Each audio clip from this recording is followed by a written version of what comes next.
At my grandfather's will, reading, my entire family actually popped champagne. They thought they had just inherited a billion-dollar logistics empire. My parents and my sister walked away with 50% of the voting shares and $100 million in cash. I was handed a single yellowed envelope.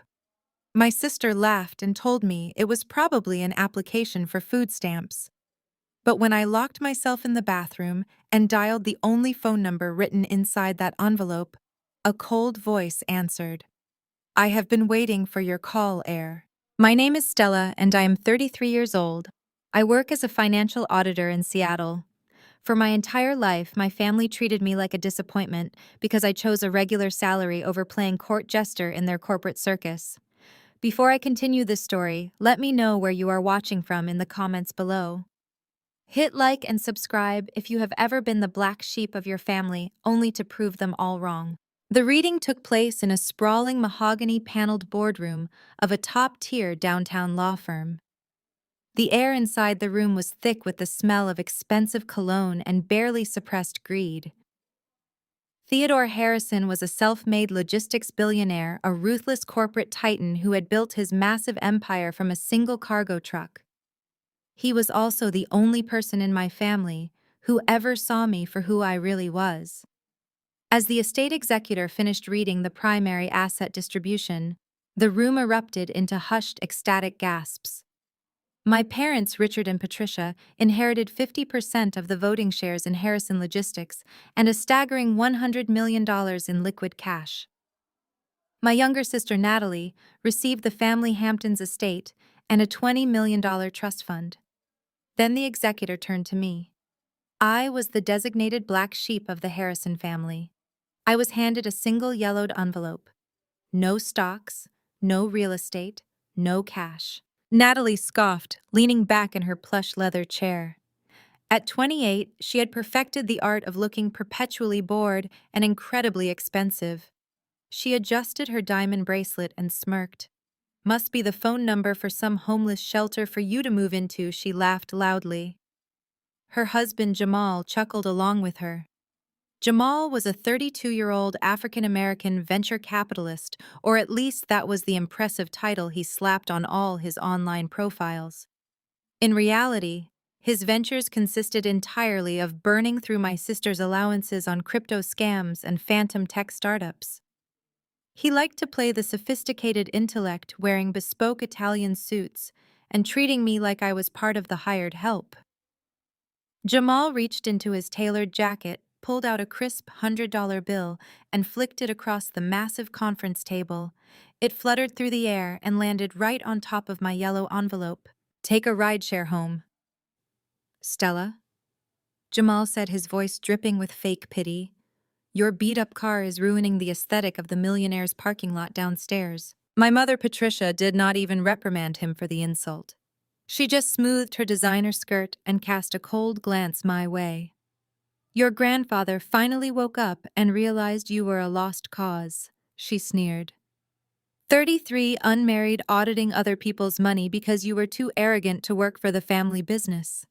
You always thought you were better than us. Look where that independence got you.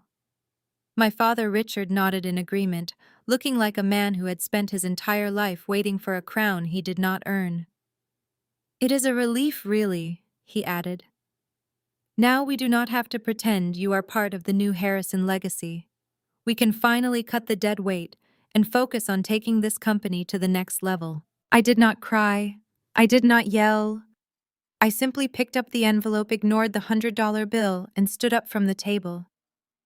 I could feel their eyes burning into my back, a mix of triumph and vicious satisfaction as I walked out of the boardroom. The moment the heavy wooden doors clicked shut behind me, the calm facade I was maintaining cracked, but only for a second. I walked briskly down the long carpeted corridor and slipped into the nearest private executive restroom. I locked the door behind me, leaned against the cold marble sink, and ripped open the yellowed envelope. There was no letter of apology inside. There was no sentimental goodbye note from him. There was only a blank index card with a phone number written in my grandfather's unmistakable sharp handwriting. I pulled out my phone and dialed the number. It rang exactly once before someone picked up the line. "I have been waiting for this call, Heir," a cold, precise voice answered. "Who is this?" I asked, my heart hammering against my ribs. "My name is Caldwell. I was your grandfather's shadow counsel." "The lawyer they do not know about," the voice replied calmly. "Your current checking account balance is exactly $6,412. Your family thinks they have just inherited the world, but Theodore Harrison did not suffer fools, and he certainly did not finance them. He knew exactly how they would react today." "What did they inherit?" I asked my auditors, brain immediately calculating the legal implications of his words. "The illusion of power," Caldwell said smoothly. He paused for a moment, letting the gravity of the situation fully settle over me before giving his final instructions. "Tonight at 8 o'clock sharp, meet me at the old industrial port building at Pier 44. We have a lot of work to do and very little time to do it. Make absolutely sure you are not followed by anyone." The line went dead, leaving me standing alone in total silence. I stared at the blank screen of my phone, letting the silence of the executive restroom wash over me.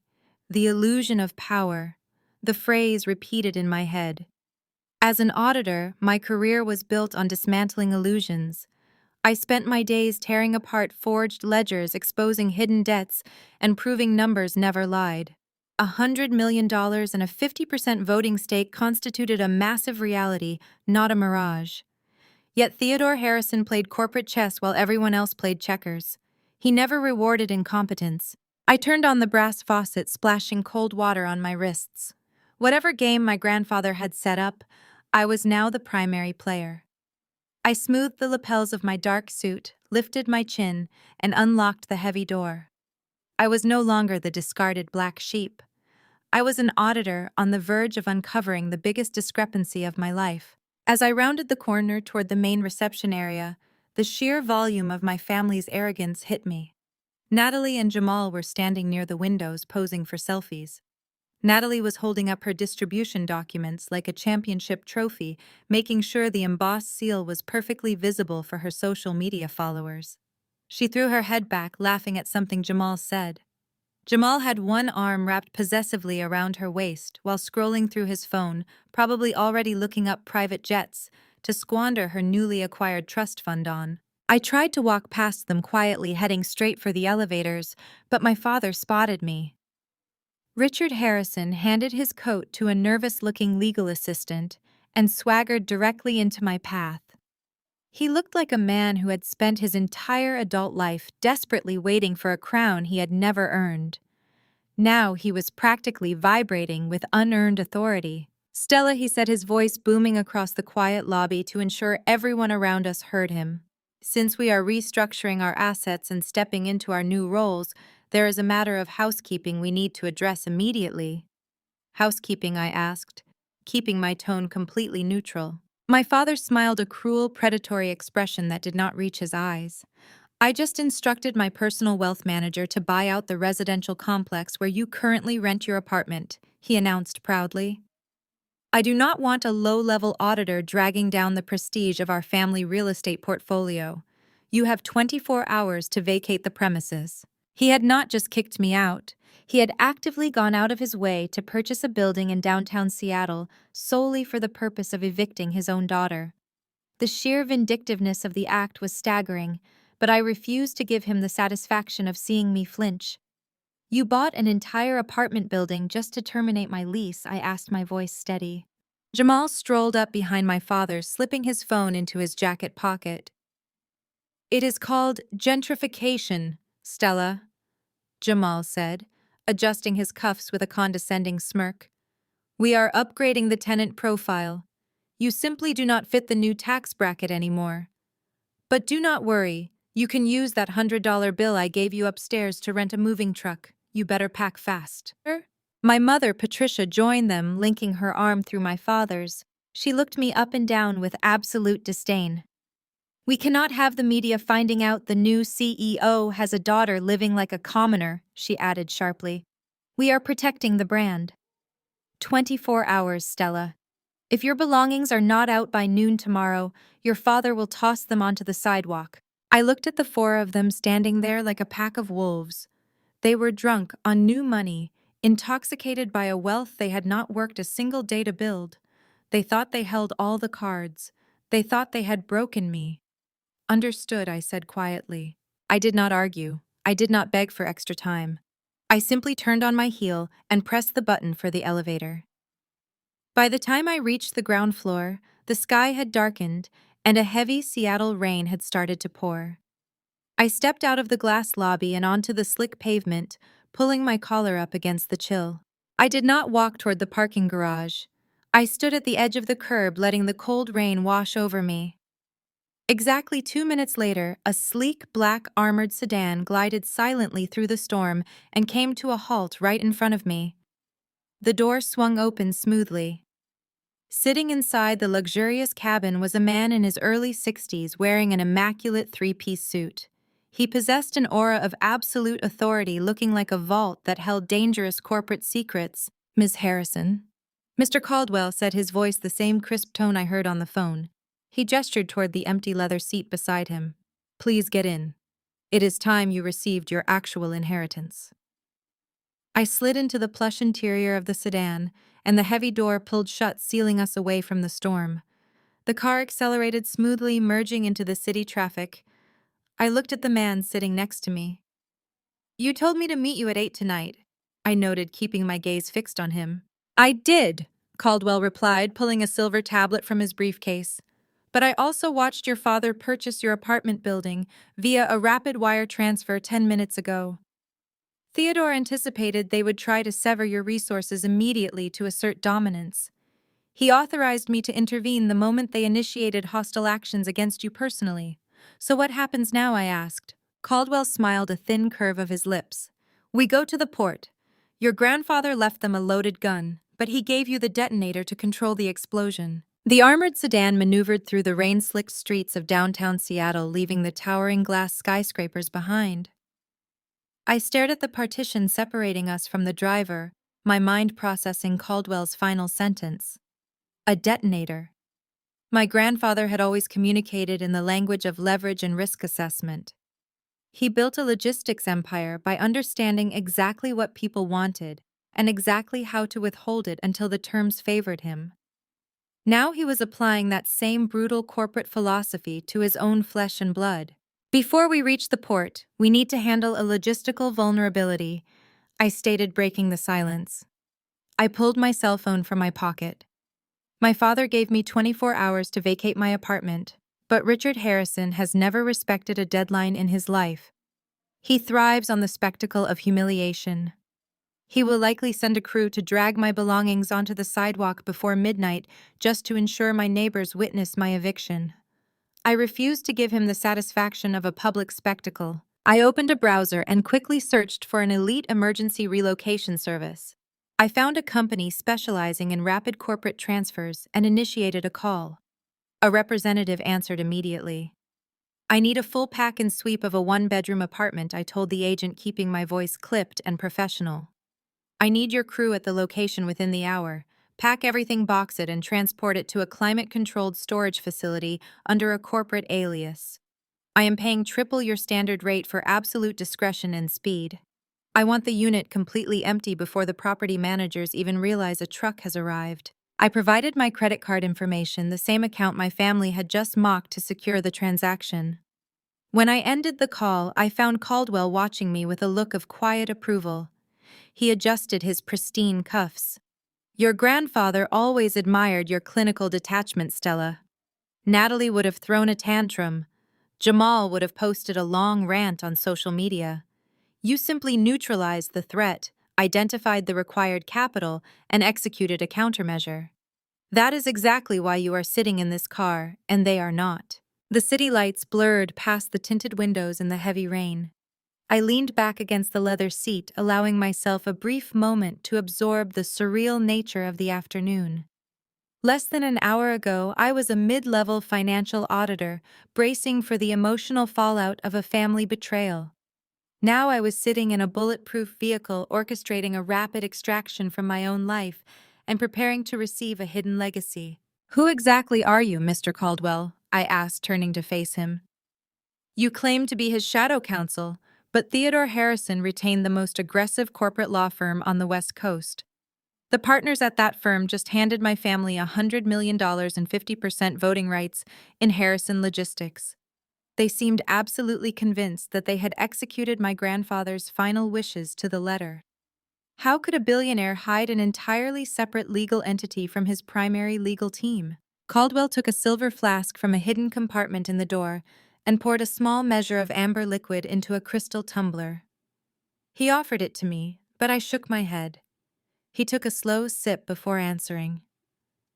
"Theodore Harrison did not trust anyone who smiled too much or charged by the hour," Caldwell explained, his voice smooth and deliberate. "The firm you saw today handles the public face of the empire. They manage the lawsuits, the labor disputes, the acquisitions, and the public relations. They are expensive guard dogs. I, on the other hand, am the architect of the vault. I do not exist on any public payroll. My retainer is paid through a series of offshore blind trusts. I handle the assets your grandfather wanted, completely shielded from public record and, more importantly, from your parents." The sedan exited the highway and began navigating the desolate industrial roads of the Seattle waterfront. The towering cranes of the shipping yards loomed in the distance, cutting sharp silhouettes against the dark storm clouds. The smell of salt water and diesel fuel seeped through the vents. "Your family has spent the last decade complaining about your choice of profession," Caldwell continued, looking out the rain-battered window. "They mocked you for auditing spreadsheets instead of attending charity galas. They called your job menial. But Theodore knew that to truly control an empire, you must first understand how to read its lifeblood. You must understand where every single cent flows, how it is categorized, and how it can be weaponized. He needed an heir who understood the anatomy of a financial statement, not someone who only knew how to spend the dividends." The car slowed as we approached Pier 44. It was a bleak, neglected section of the port. Rows of rusting shipping containers formed a labyrinth of rusted metal and broken asphalt. At the very end of the pier stood a massive windowless concrete structure. It looked like a forgotten relic from the Cold War, a brutalist bunker designed to withstand a siege. There were no corporate logos, no signs indicating ownership, just a single reinforced steel door and a heavy-duty security camera mounted high on the concrete wall. The sedan pulled up to the curb and stopped. The driver stepped out into the pouring rain and opened my door, holding a large black umbrella to shield me from the downpour. I stepped out onto the wet pavement, the cold wind whipping my hair across my face. Caldwell exited from the other side and joined me on the curb. "It does not look like the headquarters of a billion-dollar legacy," I noted, keeping my eyes on the imposing steel door. "My parents just inherited a glass skyscraper downtown. This looks like a place where things go to disappear." Caldwell smiled, stepping past me toward the entrance. "A glass skyscraper is built to show the world how much money you have, Stella. A bunker is built to protect the machinery that actually generates that money. Your family is busy measuring the drapes in the executive suites. They are completely unaware that they do not even own the foundation of the building they are standing in." He approached the security panel next to the door. Instead of a standard keypad, it featured a retinal scanner and a biometric hand reader. Caldwell placed his right hand flat against the glowing glass panel and leaned forward. A narrow beam of green light swept across his eye. The machine beeped a sharp metallic sound, and the massive steel doors unlocked with a deep mechanical groan, sliding open to reveal a brightly lit interior. "Step inside," Heir Caldwell said, gesturing toward the glowing corridor. "Let me introduce you to the real Harrison Empire." I crossed the threshold into the brutalist bunker, and the heavy steel doors sealed shut behind us with a loud locking mechanism.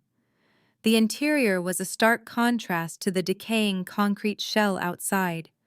We stood in a pristine, brightly lit corridor lined with reinforced glass walls.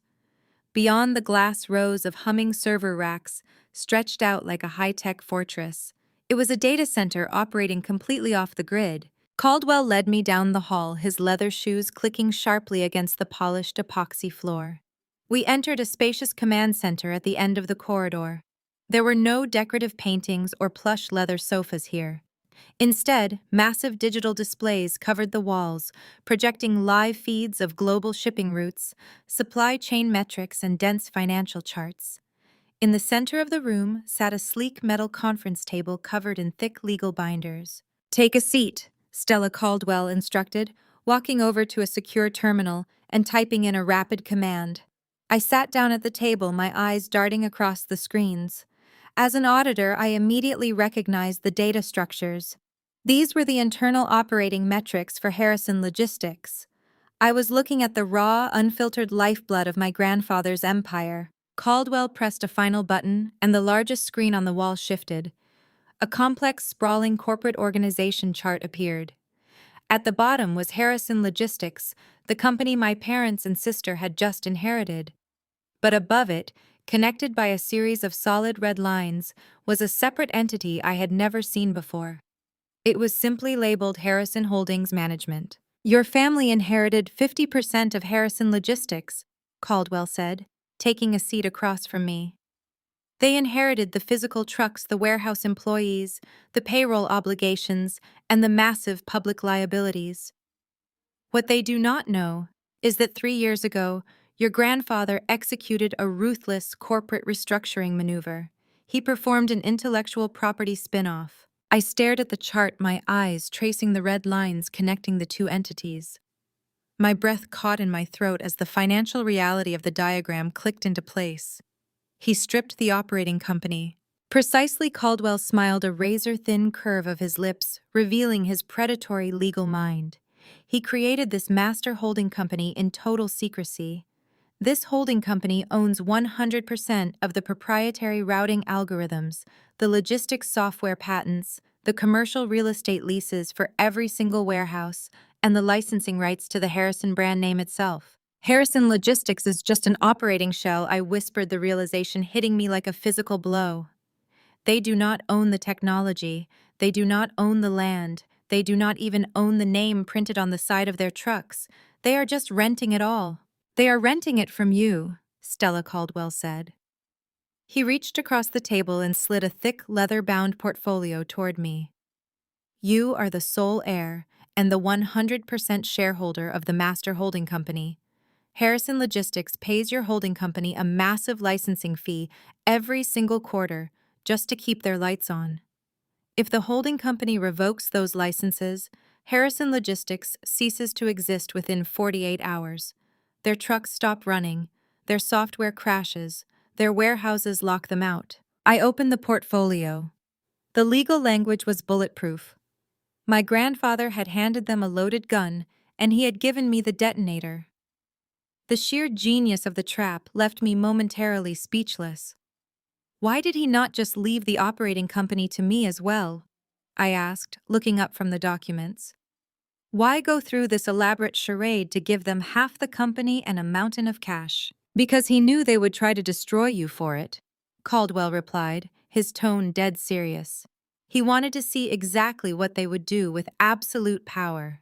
The 100 million in cash he left them today was a test, a fiduciary stress test. If they invest it back into the operating company and act responsibly, they survive. But your grandfather knew Richard and Patricia better than anyone. He knew they were greedy. He knew Natalie was careless. And he knew Jamal was an arrogant grifter who would immediately try to use the Harrison assets to fund his own phantom tech startups. So if they squander the cash," I started piecing the legal puzzle together. "If they violate their fiduciary duties or mismanage the operating shell, what happens? You have the absolute legal right to seize the operating company remaining assets to cover the licensing debts," Caldwell finished. "The master licensing agreement contains strict covenants. If they pledge Harrison Logistics assets as collateral for outside ventures, the holding company can trigger an immediate default. Your grandfather gave them enough rope to hang themselves." I looked down at the signature line on the final page of the trust transfer document. My family had spent my entire life telling me I was a failure because I chose to audit financial statements instead of posing for society magazines. They mocked my intelligence and evicted me from my home just hours ago to prove their dominance. They thought they had won. They thought they had buried me. "You are not just a financial auditor anymore," Stella Caldwell said, pulling a platinum pen from his jacket pocket and offering it to me. "You are the landlord of their entire empire. Sign the documents and take your throne." I took the pen. My hand did not shake. I signed my name in sharp, decisive strokes, legally claiming my position as the sole owner and chief executive officer of Harrison Holdings Management. The ink was barely dry when my cell phone buzzed sharply in my jacket pocket. I pulled it out and looked at the screen. It was an urgent automated email from the Human Resources Department at my auditing firm. The subject line glared at me in bold red letters. "Urgent, mandatory, all-hands meeting at 9 o'clock tomorrow morning." Caldwell glanced at the glowing screen of my phone. "Ah," he murmured, a knowing glint in his eye. "It appears your brother-in-law Jamal has already begun spending his wife's trust fund. He is moving faster than even your grandfather predicted." I locked my phone and slipped it back into my pocket. My family wanted to play ruthless corporate games. They wanted to see what happened when they pushed me into a corner. "Prepare the legal team." "Mr. Caldwell," I said, standing up from the conference table, "I have a mandatory meeting to attend tomorrow morning, and Jamal is going to learn exactly why you never bring a checkbook to a gunfight." At 8:45 the next morning, I walked through the revolving glass doors of the Midtown auditing firm where I had worked tirelessly for the past 6 years. I wore my sharpest charcoal-tailored suit, stepping into the building with a level of confidence I had never possessed before. I had not slept a single minute the previous night, but the pure adrenaline coursing through my veins and the absolute certainty of my new reality kept my mind functioning with razor-sharp precision. The atmosphere in the expansive glass lobby was thick with undeniable panic. Junior analysts clustered near the stainless steel water coolers, whispering frantically and checking their phones. Senior partners who normally strutted through the polished hallways with arrogant confidence now stood awkwardly by the main reception desk, looking visibly shaken and exceptionally pale. An emergency all-hands meeting at a prestigious financial auditing firm usually meant one of two devastating things: a catastrophic federal audit involving criminal charges or an aggressive hostile takeover. Given the automated email I received the previous night from Human Resources, I knew exactly which disaster was currently unfolding. I bypassed the panicked groups of my coworkers and took my seat in the main conference hall. The room was massive, purposefully designed to hold over 300 employees, and every single chair was already filled. The ambient noise of nervous chatter echoed loudly off the high acoustic ceilings. I sat in the fourth row, perfectly centered, maintaining a highly relaxed posture, while everyone around me fidgeted with their notebooks and pens. At exactly 9 o'clock, the heavy oak double doors at the back of the hall swung open with a loud, echoing thud. The entire room instantly fell into a dead, terrified silence. In walked my father Richard, my mother Patricia, my sister Natalie, and leading the pack like a conquering warlord was Jamal. He wore a custom emerald velvet suit jacket that easily cost more than a junior auditor's entire annual salary. He walked with an exaggerated, arrogant swagger, openly soaking in the fear of the hundreds of seasoned professionals watching him. Natalie clung tightly to his arm, wearing an inappropriately flashy sequined cocktail dress for a morning corporate meeting. She chewed gum loudly, casting disdainful, judging glances at the hard-working employees she passed. My parents flanked them, looking incredibly smug and self-important, as if they had personally conquered a sovereign nation through sheer military brilliance. They marched straight down the center aisle, completely ignoring the senior partners who tried to make eye contact. Jamal walked directly up to the main podium on the elevated stage, tapping the microphone twice with his diamond ring. The sharp electronic feedback squeal made several people in the front row wince and cover their ears. He leaned heavily into the microphone, his face splitting into a predatory, highly satisfied grin. "Good morning, employees," Jamal announced, his voice dripping with unearned authority and ridiculous condescension. "As of 8 o'clock this morning, my newly formed venture capital firm has successfully completed a hostile buyout of this entire auditing agency. I am officially your new Chief Executive Officer." A collective murmur of absolute shock rippled through the expansive room. I watched the seasoned senior partners exchange horrified, panicked looks.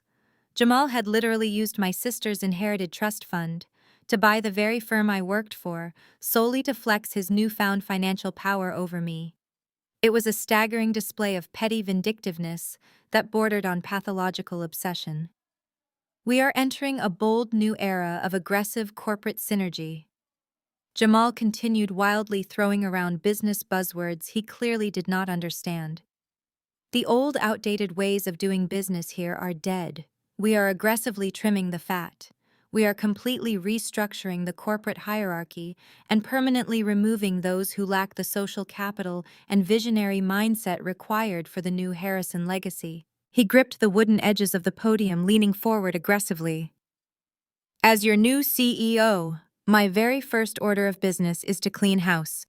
We have serious dead weight in the financial auditing department right now. We have people who mistakenly think they are smarter than the executives paying their salaries, people who completely lack respect for the corporate hierarchy and family loyalty." He looked up slowly, scanning the crowded auditorium until his eyes locked directly onto mine. The entire room shifted following his gaze, turning in their seats to look back at me. "Stella Harrison," Jamal said, his voice artificially amplified across the completely silent hall. "Stand up right now." I did not flinch. I did not show a single ounce of fear, anxiety, or embarrassment. I stood up slowly, deliberately, smoothing the front of my blazer, and looked him dead in the eye with absolute freezing detachment. "You are fired," Jamal shouted, grinning from ear to ear with malicious glee. "You lack the dynamic, high-level social competencies required to operate in my new prestigious firm. Security is waiting by your desk with a cardboard box. You have exactly 10 minutes to clear out your cubicle before they physically escort you out of the building." Natalie giggled loudly from the front row, covering her mouth in a very poor attempt to hide her absolute delight. My mother, Patricia, looked at me with an expression of utter vindictive triumph. They truly believed they had utterly broken me. They thought that stripping away my successful career and evicting me from my downtown apartment all within 24 hours would force me to crawl back to them on my knees, begging for basic mercy. "I need your signature on the official severance and non-compete agreements in my executive office immediately," Jamal ordered aggressively, pointing a manicured finger at me. I nodded calmly, without saying a word, and stepped out of my row. I walked down the long aisle, matching his arrogant, aggressive stare, with absolute complete silence, knowing the trap was set perfectly and flawlessly for him to fall right into today. The whispers of my former colleagues surrounded me like a swarm of angry bees as I made my way toward the front of the auditorium. Senior auditors, people who had mentored me, looked away in sheer embarrassment. They knew this was a targeted personal execution, masquerading as corporate restructuring. Jamal stood at the edge of the elevated stage, waiting for me with his arms crossed over his emerald velvet jacket. He looked like a child who had just been handed the keys to a bank vault, completely unaware of the heavy security mechanisms waiting to crush him inside. Natalie stepped directly into my path before I could reach the stairs. She held a glass of morning champagne she had likely demanded from the catering staff. Her sequined dress caught the harsh fluorescent lights, making her look ridiculously out of place in a room full of terrified financial professionals. "I hope you brought a sturdy cardboard box," Stella, my sister, sneered, taking a slow sip of her drink. "You have a lot of cheap desk plants and boring motivational mugs to pack up today. Do not worry, though, because Jamal is going to hire a real professional to take your cubicle. Someone with an actual degree from a respectable university, not a bitter spinster who audits expense reports for a living." I simply stepped around her without offering a single word of response. My absolute refusal to engage infuriated her. I could hear her sharp intake of breath as I passed, but I kept my eyes locked on Jamal. My mother, Patricia, sat in the front row, her designer handbag resting on her lap. She leaned forward as I walked by, her voice cutting through the ambient noise. "This is what happens when you refuse to respect your family," Patricia said, her tone laced with venomous satisfaction. We tried to give you a dignified life, Stella, but you insisted on playing the independent working woman. Look at you now, fired publicly and homeless by tomorrow noon. You brought this entirely on yourself. My father Richard nodded in agreement, adjusting his expensive silk tie. You should have taken a low-level administrative job at Harrison Logistics when I offered it 5 years ago, he added loudly, ensuring the senior partners heard him. Now, you are leaving corporate America with a massive black mark on your professional resume. Good luck finding another firm willing to hire a disgraced auditor. I continued, walking past them, my face a mask of freezing detachment. Jamal gestured for me to follow him through the heavy side doors of the auditorium, leading the way toward the executive suites. Two security guards in dark suits fell into step right behind me. We marched through the polished glass corridors of the firm. The hallways were eerily empty as all employees were still confined to the mandatory meeting. Jamal strutted down the hallway like he owned the very air inside the building. He pointed at various abstract paintings hanging on the walls, dictating orders to a terrified assistant trailing behind us. "Take that ugly painting down," Jamal snapped, waving his hand dismissively. "Replace it with a portrait of me and Natalie, and order a new espresso machine for the executive lounge. I want beans imported directly from Italy. We need to elevate the brand immediately." I walked silently behind him, analyzing his erratic behavior. He was spending money he did not actually have on superficial aesthetic upgrades, while ignoring the core financial mechanics of the business he just purchased. We reached the end of the hallway, and Jamal pushed open the double glass doors to the primary corner executive office. It was the office formerly occupied by the managing partner, a man who had spent 30 years building this firm from the ground up. Jamal marched straight to the massive mahogany desk and dropped into the high-backed leather executive chair. He kicked his expensive Italian loafers up onto the polished wood surface, crossing his ankles. Natalie followed closely behind, perching herself on the edge of the desk. My parents entered the office last, closing the glass doors to ensure we had complete privacy for my final humiliation. "Welcome to my new empire," Stella Jamal said, spreading his arms wide. "Do you like what I have done with the place? I am going to gut this entire department and rebuild it using modern venture capital strategies. I am going to show these boring accountants how real money is made. You are going to bankrupt a stable auditing firm within 6 months." I stated, my voice flat and emotionless. "You have zero experience in financial regulatory compliance.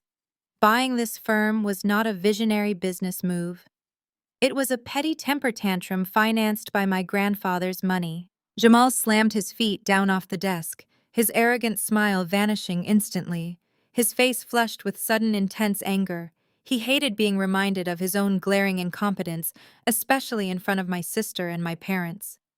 He yanked open the top drawer of the mahogany desk and pulled out a thin stack of legal documents.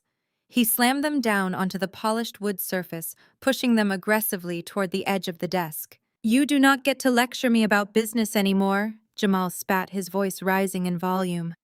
"I am the chief executive officer. I sign your paychecks. And right now I am signing your termination notice. These are your standard severance and non-compete agreements. You are going to sign them right now. You are going to take your miserable $1,000 and walk out of my building." I stepped closer to the massive desk, looking down at the scattered papers. My parents stepped up behind me, standing close to witness my ultimate defeat.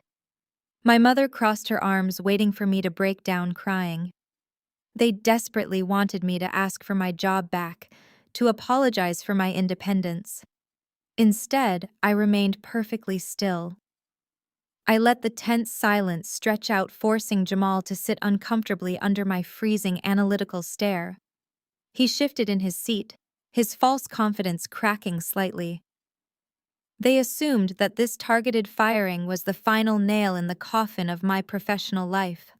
They believed that taking away my income would immediately force me to surrender to their financial control. My father let out a small sigh of relief, thinking the war was finally over. But they were entirely wrong. I was not surrendering anything today. I was actually preparing to sign away my career, but I knew something they definitely did not. I leaned forward over the massive mahogany desk, picking up the heavy brass pen that Jamal had practically thrown at me. My parents moved closer, breathing shallowly with anticipation. They wanted to witness the exact second my spirit broke. As I brought the pen down toward the signature line, my eyes darted right. Jamal had arrogantly left his primary computer monitor completely unlocked and brightly illuminated. A secondary stack of thick legal documents sat haphazardly near his elbow, displaying the bold header of a major commercial bank. I did not need to pick up the papers to understand what I was looking at. 6 years of high-level financial auditing allowed my brain to process numerical data and legal terminology faster than most people could read a simple restaurant menu.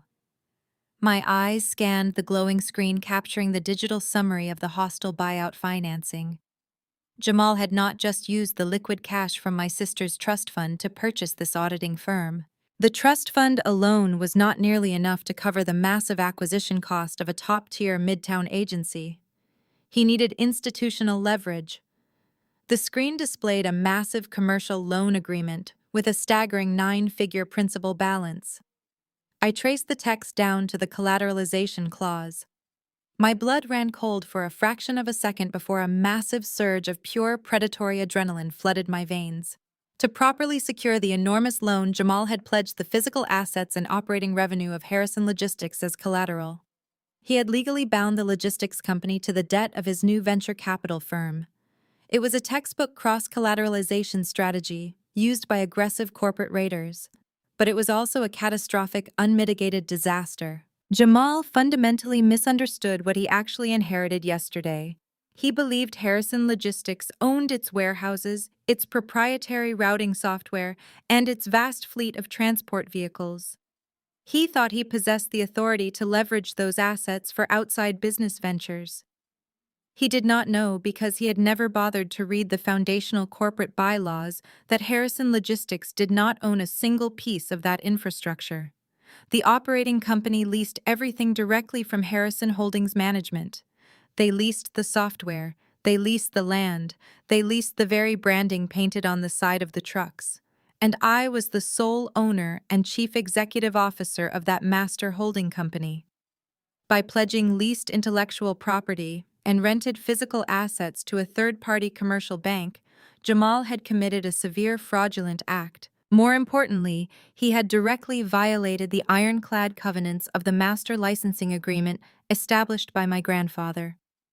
That specific contract explicitly prohibited the operating company from using holding company assets as leverage for outside debt. The penalty for such a violation was not a simple fine or a legal warning. The penalty was an immediate, automatic default. My grandfather had handed Jamal enough rope to hang himself, and Jamal had eagerly tied the noose, jumping off the platform within 24 hours of receiving the money. The trap was sprung perfectly. I pressed the brass pen firmly against the paper and signed my name on the severance agreement with smooth, sweeping strokes. I did not hesitate. I did not argue.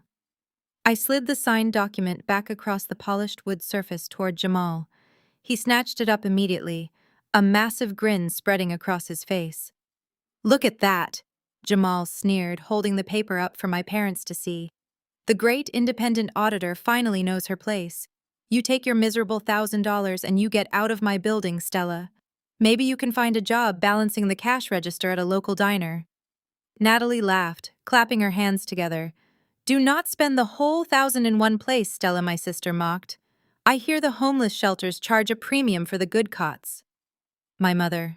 Patricia sighed dramatically, adjusting her diamond necklace. "We tried to tell you for years that your choices would lead to this exact moment. You have no one to blame but your own stubbornness." I stood up straight, looking at the four of them. They were completely oblivious to the financial apocalypse hovering directly over their heads. I did not need to pack anything from my cubicle. My personal files were already backed up on a secure encrypted server. I turned my back on my family and walked out of the executive office without saying a single word. I marched down the long glass corridor, ignoring the stares of the security guards assigned to escort me. I pushed through the glass doors, stepping into the crisp morning air. Yesterday's heavy rain had cleared, leaving a sharp, bright sky. I walked half a block away, ensuring I was out of sight before pulling my phone from my pocket. I dialed the secure number Caldwell had provided me. He answered on the first ring, his voice calm and precise.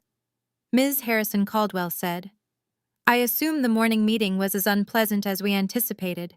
"It was highly enlightening, Mr. Caldwell," I replied, keeping my pace steady as I walked down the busy sidewalk. They took the bait faster than either of us could have predicted. Jamal Cross collateralized the logistics shell to fund the hostile buyout of the auditing firm.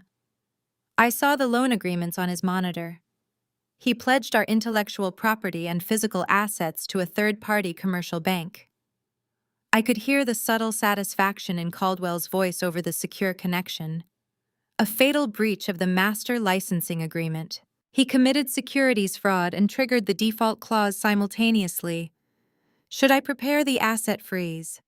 Prepare the injunction, I instructed, my voice cold and calculated. But do not file it with the federal judge just yet. Let them dig the hole a little deeper. I want to see exactly how much money they are willing to set on fire before we pull the rug out from under them. I spent the next 2 weeks off the grid operating out of the windowless concrete bunker at Pier 44. Caldwell had outfitted the command center with everything I needed, including a secure encrypted terminal tied directly into the global banking networks servicing Harrison Logistics. The $1,000 severance check Jamal forced me to sign sat framed on my temporary desk as a daily reminder of their ignorance. I did not need to find a new job. My new full-time occupation was dismantling my family's financial delusions piece by piece. As a forensic auditor, I possessed a very specific set of skills. I knew how to track hidden assets, expose shell companies, and unravel complex laundering schemes. Tracing the $100 million my grandfather had handed to my parents was insultingly easy. They were not attempting to hide their spending. They were actively broadcasting it to the world. Every transaction left a bright digital footprint that I meticulously logged and categorized. The sheer velocity of their financial hemorrhaging was breathtaking to witness from the shadows. My parents, Richard and Patricia, treated the inheritance cash like an endless personal ATM. Sitting in the glow of the massive digital displays, I tracked their outgoing wire transfers in real time. Within the first 72 hours, my father authorized a $12 million payment for a custom Gulfstream private jet. The purchase order explicitly stated the aircraft was for executive transport, but the flight logs showed it was immediately dispatched to the French Riviera for my mother's impromptu shopping trip. 2 days later, another wire transfer cleared for $18 million. They had purchased a sprawling oceanfront compound in Malibu, completely ignoring the fact that Harrison Logistics required massive capital reserves to maintain its aging fleet of cargo trucks. Instead of replacing the deteriorating vehicles or renegotiating union contracts, my parents were buying imported Italian marble for their third vacation home. They were severely bleeding the operating company's cash reserves dry. My grandfather had explicitly designated that money as a fiduciary test, and my parents were failing it with spectacular catastrophic speed. I documented every single breach of their fiduciary duties, adding irrefutable evidence to my growing legal arsenal against them. Natalie was equally reckless. Her $20 million trust fund was supposed to provide lifelong financial security, but she treated it like a weekly allowance. I watched as her accounts plummeted in value. She purchased a fleet of imported sports cars, dropping $3 million on vehicles she barely knew how to drive. She chartered luxury yachts, hosted extravagant parties for high society influencers, and spent hundreds of thousands of dollars on custom designer jewelry. Her social media feeds became a continuous loop of aggressive showing off. Every post was a targeted strike, an attempt to prove her superiority over the sister they had kicked to the curb. She constantly tagged Jamal in her posts, praising his visionary genius and thanking him for elevating the family brand to new heights of prestige. She had absolutely no idea that her husband was simultaneously draining her accounts to cover his own colossal failures and mounting debts behind her back. Jamal was the real cancer eating away at the core of the empire. My parents were merely negligent consumers, but Jamal was actively orchestrating massive financial fraud. I focused the advanced auditing software entirely on his newly acquired venture capital firm. The commercial loan he secured by illegally pledging my holding company's assets was sitting in a corporate account slowly gathering interest. He needed a way to justify the massive debt to the banking executives, so he fabricated a grand illusion to appease them. I tracked a series of highly suspicious wire transfers originating from the Harrison Logistics operating accounts and flowing directly into a brand new Delaware-based limited liability company. Jamal had named it Harrison Nexus AI. He funneled exactly $40 million of the operating company's remaining liquidity into this phantom entity. According to the public press releases he drafted, Harrison Nexus AI was developing a revolutionary artificial intelligence platform designed to automate global shipping routes. He promised investors that this technology would completely disrupt the international supply chain. It was a complete and utter fabrication. I dug deep into the tax filings, the vendor payments, and the payroll records for Harrison Nexus AI. The company had zero actual software engineers on staff. There was no research and development team working on algorithms. There were no patents filed with the federal government. The $40 million had been completely diverted to pay exorbitant consulting fees to offshore shell companies that Jamal secretly controlled. He was using the Phantom Artificial Intelligence project to siphon the logistics company's capital straight into his own private bank accounts. He was buying positive media coverage, paying corrupt financial journalists to write glowing profiles about his visionary leadership, and throwing lavish launch parties for a software product that literally did not exist. He even rented empty server farms just to have blinking lights in the background of his promotional videos to trick potential stakeholders. He was a textbook grifter running a high-level Ponzi scheme and using my grandfather's legacy to fund his rapidly expanding criminal enterprise. I compiled every single fraudulent transaction, every illegal wire transfer, and every breached contract clause into a massive digital dossier. I organized the data with absolute surgical precision, ensuring no defense attorney could ever dispute the raw numbers. I printed the final executive summary, a damning stack of paper detailing their complete financial ruin, and dropped it onto the metal conference table in front of Caldwell. He adjusted his glasses, reading through the staggering numbers with a cold, analytical eye. They have burned through nearly $60 million in less than 14 days. Caldwell noted, his voice carrying a mix of professional disgust and grim satisfaction. They are legally and financially exposed on every possible front. You have entirely mapped the blood flow of their corruption, Stella. The trap is fully loaded, and they are standing right in the center of it. What is our next move? I need to inspect our physical assets, I replied calmly. The time for watching from the shadows is officially over. The time for watching from the shadows is officially over. I left the bunker at Pier 44 and drove my beat-up car toward the largest distribution hub in the Harrison Logistics network. If Jamal was siphoning $40 million into his Phantom Artificial Intelligence project, the physical infrastructure of the operating company would inevitably show the devastating signs of capital starvation. A logistics empire cannot survive on fake press releases. It requires constant cash flow to maintain vehicles, pay union workers, and repair massive industrial facilities. I parked across the street from the primary loading bays, wrapping a dark coat tightly around myself to ward off the biting Seattle wind. I did not announce my arrival. I walked through the employee entrance, sliding past the distracted security guard. As the sole owner of the holding company, I possessed master access credentials that granted me unrestricted entry to every single facility bearing my grandfather's name. The interior of the massive distribution center was a scene of undeniable operational decay. The facility should have been bustling with coordinated activity, moving millions of dollars in freight. Instead, it looked like a dying beast. Half of the loading docks were completely empty. A dozen heavy transport trucks sat idle in the maintenance bay, tagged with red, out-of-service stickers. I walked past a group of disgruntled mechanics who were loudly complaining about delayed paychecks and frozen supply accounts. The company credit cards used to purchase replacement parts had been declined that morning. My parents had bought a private jet and a Malibu mansion, while the essential workers, keeping their newly inherited company afloat, could not even buy new tires for the delivery fleet. The sheer magnitude of their gross negligence made my blood boil. I bypassed the warehouse floor and took the metal staircase up to the regional manager's office overlooking the facility. The office was empty, the manager likely out putting out fires caused by the sudden lack of corporate funding. I sat at the desk and logged into the local terminal using my encrypted master administrative key. I needed to see exactly how Jamal was covering up this operational disaster from the board of directors and the regional staff.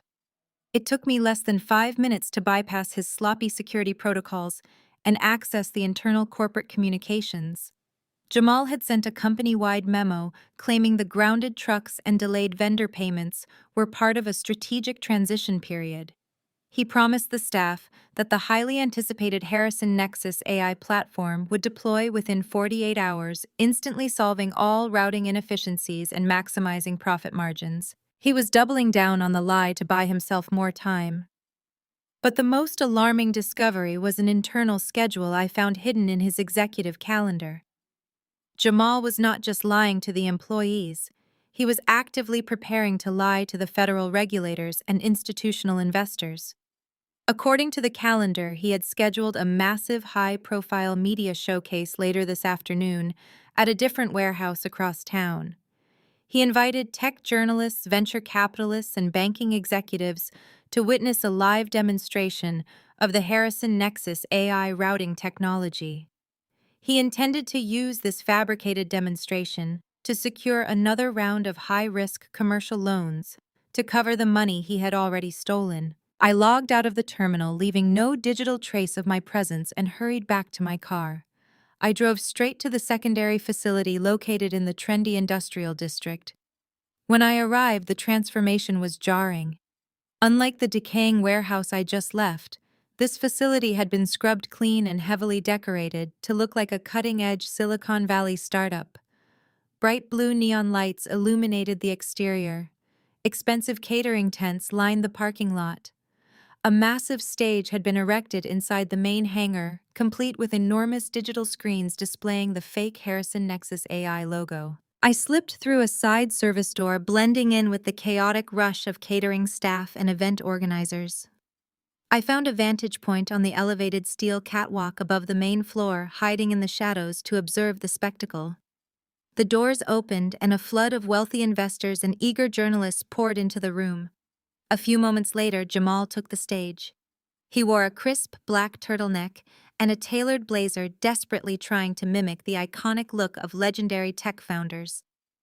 Natalie stood in the front row, cheering loudly, her wrists glittering with diamonds purchased by the stolen logistics funds. "Welcome to the future of global commerce," Jamal announced, his voice echoing through the expensive surround sound system.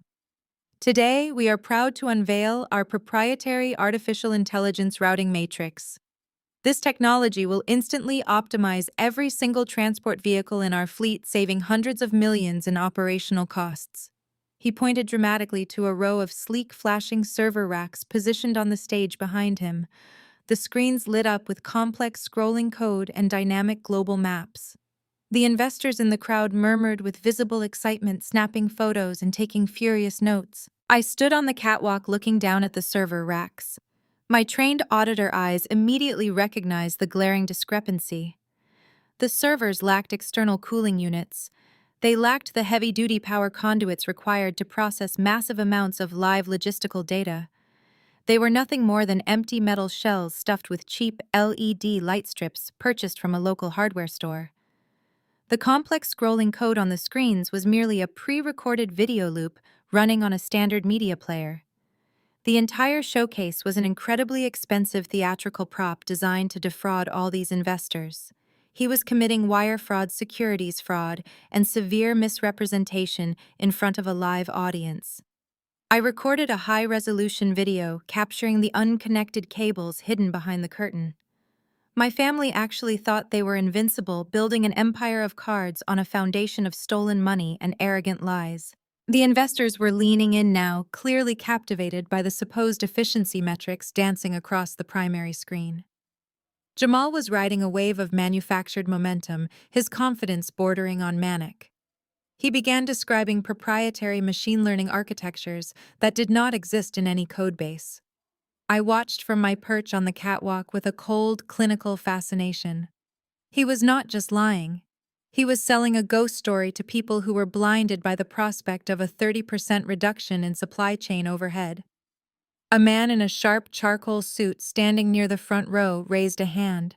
He was a senior partner at one of the city's most prestigious venture capital firms. Mr. Jamal? The investor began, his voice calm and skeptical. I represent a consortium that has been auditing your logistics operations for 3 weeks. We have seen the press releases and the theoretical projections, but we have seen zero evidence of active data integration between Harrison Nexus AI and the existing logistics fleet. Where is the live telemetry?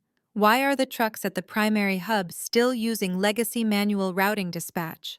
Jamal didn't blink. He didn't even pause to consider the implications of the question. That is the genius of our deployment phase, he declared smoothly. We are running the AI in shadow mode. It is currently processing all data in a parallel environment to ensure absolute stability before we push the final update to the hardware. It is a safety measure designed to protect our investors' capital from any potential system downtime. The investor looked unconvinced. Shadow mode requires external synchronization points. We have monitored your external IP traffic. There is no outgoing flow of data to any cloud infrastructure robust enough to handle the volume you are describing. I leaned over the catwalk rail, holding my phone up to record the interaction. This was the moment of truth. If Jamal doubled down now, he would be creating a verified record of fraud that could be used in a federal courtroom. I watched him sweat. A single bead of moisture formed on his hairline, despite the powerful air conditioning in the hangar. We utilize a proprietary edge computing node, he lied instantly, his voice growing slightly strained. The data is processed locally at the vehicle level to maintain a closed-loop system. It is proprietary military-grade security that even your auditors would not have the access credentials to penetrate. It was a classic grifter response.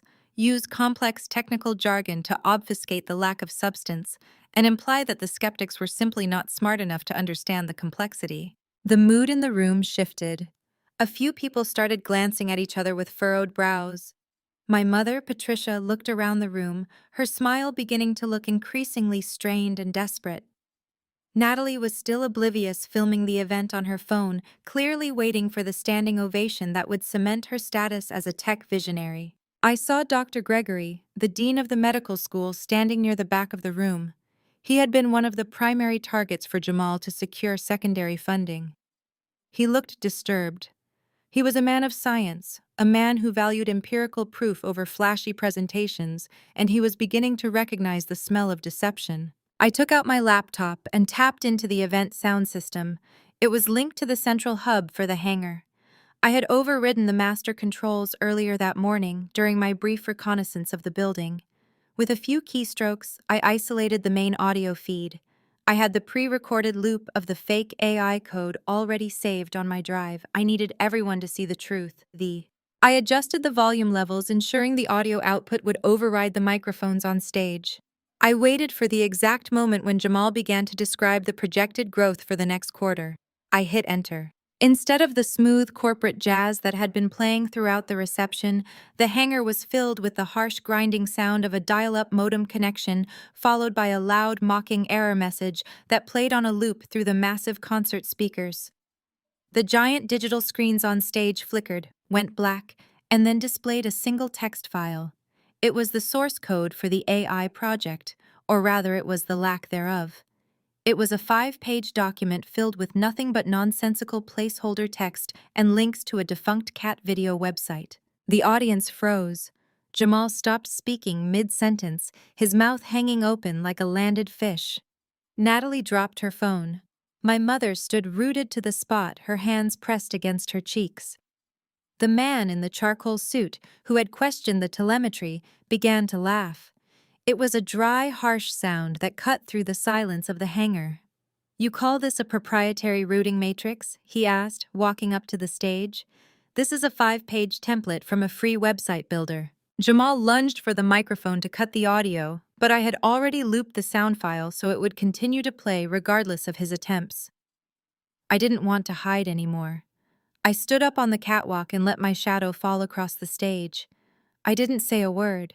I just stood there tall and composed, looking down at my family. Jamal looked up, his eyes wide with pure, unadulterated terror as he realized who was in control of his technological theater. The investors were already moving toward the doors. They had seen enough.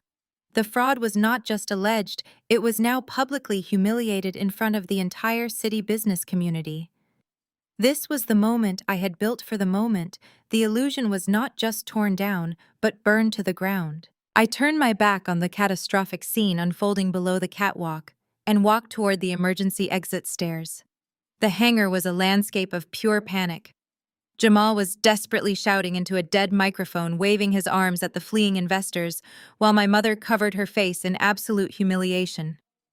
I pushed through the heavy metal fire door and stepped out into the crisp Seattle night air, leaving their burning illusion behind. Caldwell was waiting in the armored sedan 3 blocks away.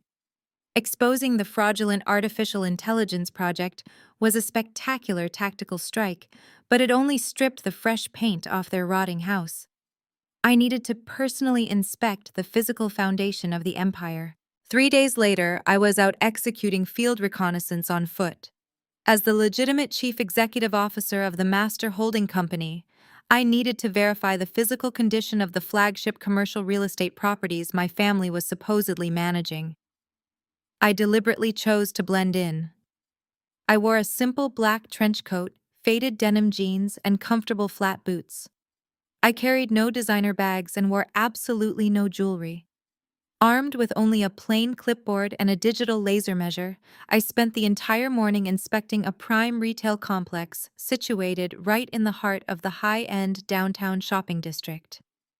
This specific commercial property was one of the most valuable physical assets in the holding company portfolio, and Harrison Logistics was currently subleasing the ground floor spaces to several luxury boutiques. I was kneeling on the pristine pavement, carefully documenting a structural fissure near the marble entrance of an exclusive Italian boutique, when I heard the sharp, aggressive clicking of stiletto heels. The unmistakable, overpowering scent of extremely expensive perfume hit my senses a fraction of a second before the loud voices did. My mother, Patricia, and my sister, Natalie, were strutting down the wide sidewalk like conquering royalty. They were flanked by 2 visibly exhausted retail assistants who were struggling to carry towering stacks of glossy shopping bags. They were clearly on a massive spending spree, aggressively liquidating whatever remained of the operating company cash reserves before the commercial banks fully processed the humiliating collapse of Jamal and his fake technology showcase. I stood up slowly and methodically brushed the street dust off the knees of my jeans. Natalie spotted me first. Her manicured hand flew to her mouth in exaggerated shock before her expression immediately hardened into pure venomous delight. She tapped my mother's arm, pointing a diamond-ringed finger directly at me. Patricia stopped dead in her tracks. Her eyes raked over my plain coat, my practical boots, and the simple clipboard clutched in my hand. Her lip curled upward in a sneer of absolute disgust. "Well, look what the stray cat dragged in," Patricia announced, her voice projecting loudly across the busy sidewalk to ensure the passing pedestrians heard her. "I knew you would hit rock bottom eventually, Stella, but I honestly did not expect you to end up wandering the luxury shopping district looking like a homeless beggar so quickly. Are you out here taking surveys for spare change?" Natalie laughed, a sharp, grating sound that echoed off the glass storefronts. "Jamal fired her so fast she probably could not even pay her rent this month," she mocked, stepping closer to inspect my plain clothing with aggressive condescension. "I told Jamal we should have given you a mop instead of a cardboard box. At least then you could have kept a job cleaning the executive bathrooms." I maintained my completely blank analytical stare. I did not flinch. I did not offer a single word of defense. Every insult they hurled at me was simply verbal confirmation of their staggering financial ignorance. They were standing on a piece of prime commercial real estate that I literally owned, mocking me for wearing flat boots while they carried bags purchased with stolen money. "You should be absolutely ashamed of yourself," Patricia continued, stepping aggressively into my personal space. Sneaking into our technology showcase 3 days ago and manipulating the audio system to embarrass Jamal in front of our vital investors was a pathetic, desperate cry for attention. Your jealousy is a disease, Stella. Jamal is a visionary, and your petty little sabotage merely delayed our inevitable global expansion. We already secured alternative offshore funding to bypass those narrow-minded local banks. I noted the critical piece of financial intelligence she just foolishly handed me. Alternative offshore funding meant Jamal was taking on unregulated high-interest debt. He was accelerating the death spiral of Harrison Logistics. "We are hosting a massive event this weekend," Natalie added, proudly flipping her perfectly styled hair over her shoulder. "It is the Harrison New Era Appreciation Gala. We rented out the grand ballroom at the most expensive hotel in the city to celebrate our upcoming global expansion and to reassure our new international partners. The guest list is strictly elite billionaires, politicians, and actual industry leaders." Patricia stepped back, motioning for the exhausted retail workers to continue walking. "I am only telling you this because I know how you love to skulk around in the shadows and spy on our success," she said, delivering her final blow. "Do not even think about showing your face at the hotel this weekend, Stella. Security has explicit orders to arrest you for trespassing if you come anywhere near the venue. We are done allowing a bitter, unemployed failure to drag down the prestige of our family name. Go find a soup kitchen and leave the corporate world to the people who actually know how to run an empire." I watched them strut away, their towering stacks of shopping bags swaying with every arrogant step. I pulled my cell phone from my trench coat pocket and dialed Caldwell's secure line. He answered immediately. "Mr. Caldwell," I said, keeping my eyes on my mother and sister as they disappeared into another luxury boutique. "I just received some excellent operational intelligence. Jamal is seeking unregulated offshore debt to cover the fallout from the hangar disaster. And my family is throwing a massive gala this weekend at the Grand Ballroom to celebrate their delusions." Caldwell let out a low, appreciative hum over the encrypted connection. "A highly publicized gala filled with elite stakeholders and international creditors. That sounds like the perfect venue for a definitive corporate restructuring." "It is the perfect trap," I replied, turning back to inspect the marble facade of my building. "Prepare the federal injunctions, Mr. Caldwell. We are going to a party." The following morning, the heavy steel doors of the Pier 44 bunker remained sealed shut against the outside world. I sat in the center of the command room, surrounded by the glowing monitors that tracked every single frantic financial move my family was making. Jamal was moving fast, desperately trying to plug the massive holes in his sinking ship. The unregulated offshore debt my mother had so proudly bragged about was already appearing on the hidden ledgers. He had secured a $50 million bridge loan from a shadowy syndicate based in the Cayman Islands at a predatory 20% interest rate. He was using the last remaining shreds of Harrison Logistics' operating credibility to secure the cash. As I cataloged the disastrous loan terms, a loud chime echoed through the bunker. The secure delivery chute near the primary entrance indicated a package had arrived. Caldwell walked over and retrieved a sleek black cardboard box tied with an obnoxious gold ribbon. He carried it to the conference table and set it down in front of me. The return address printed on the pristine white label was the executive suite of Harrison Logistics. I pulled the ribbon loose and removed the lid. Inside, resting on a bed of cheap tissue paper, was a standard-issue black-and-white waitress uniform, complete with a polyester apron and a generic plastic name tag that read Stella. Resting on top of the folded uniform was a heavy cardstock envelope sealed with a wax stamp of the newly fabricated Harrison Nexus AI logo. I broke the wax seal and unfolded the thick stationery. The letter was typed, but the arrogant signature at the bottom unmistakably belonged to Jamal. I read the words aloud, allowing Caldwell to hear the sheer magnitude of their delusion. Dear Stella Jamal, wrote his condescending tone practically leaping off the page. We understand that losing your modest little auditing job must have been financially devastating for someone of your limited means. Since your apartment building is currently undergoing massive upscale renovations, and you will be out on the street very soon, we decided to extend a charitable hand. The Harrison New Era Appreciation Gala takes place tomorrow night at the Grand Hotel. We are expecting over 500 elite guests, and the catering company is severely understaffed. Put on this uniform and arrive at the service entrance by 4:00 sharp. I will personally ensure you are paid triple the standard minimum wage plus tips. After all, family always takes care of its own. Do not try to enter through the front doors. Caldwell let out a sharp, dry laugh, shaking his head in absolute disbelief. He looked down at the cheap polyester fabric and then back up at the glowing financial monitors displaying the multi-million-dollar offshore debts Jamal was drowning in. It is truly a marvel to witness, Caldwell noted, his voice laced with surgical precision. They are currently insolvent, bleeding millions of dollars a day, and taking on toxic debt from unregulated criminal syndicates. Yet they still prioritize spending company funds to courier a theatrical insult to the person who holds the deed to their entire empire. I did not throw the uniform away. I carefully folded the cheap fabric and placed it back into the sleek black box. I set the box gently on the corner of the metal conference table, treating it not as an insult, but as the ultimate physical evidence of their staggering, blinding arrogance.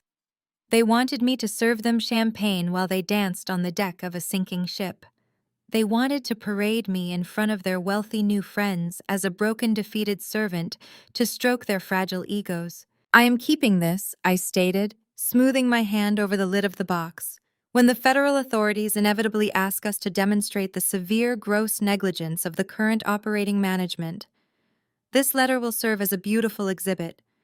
It perfectly illustrates their complete lack of fiduciary focus. I stood up from the conference table and walked over to the secure locker I had installed in the corner of the bunker. I swung the metal door open. I was not going to wear a cheap polyester apron tomorrow night.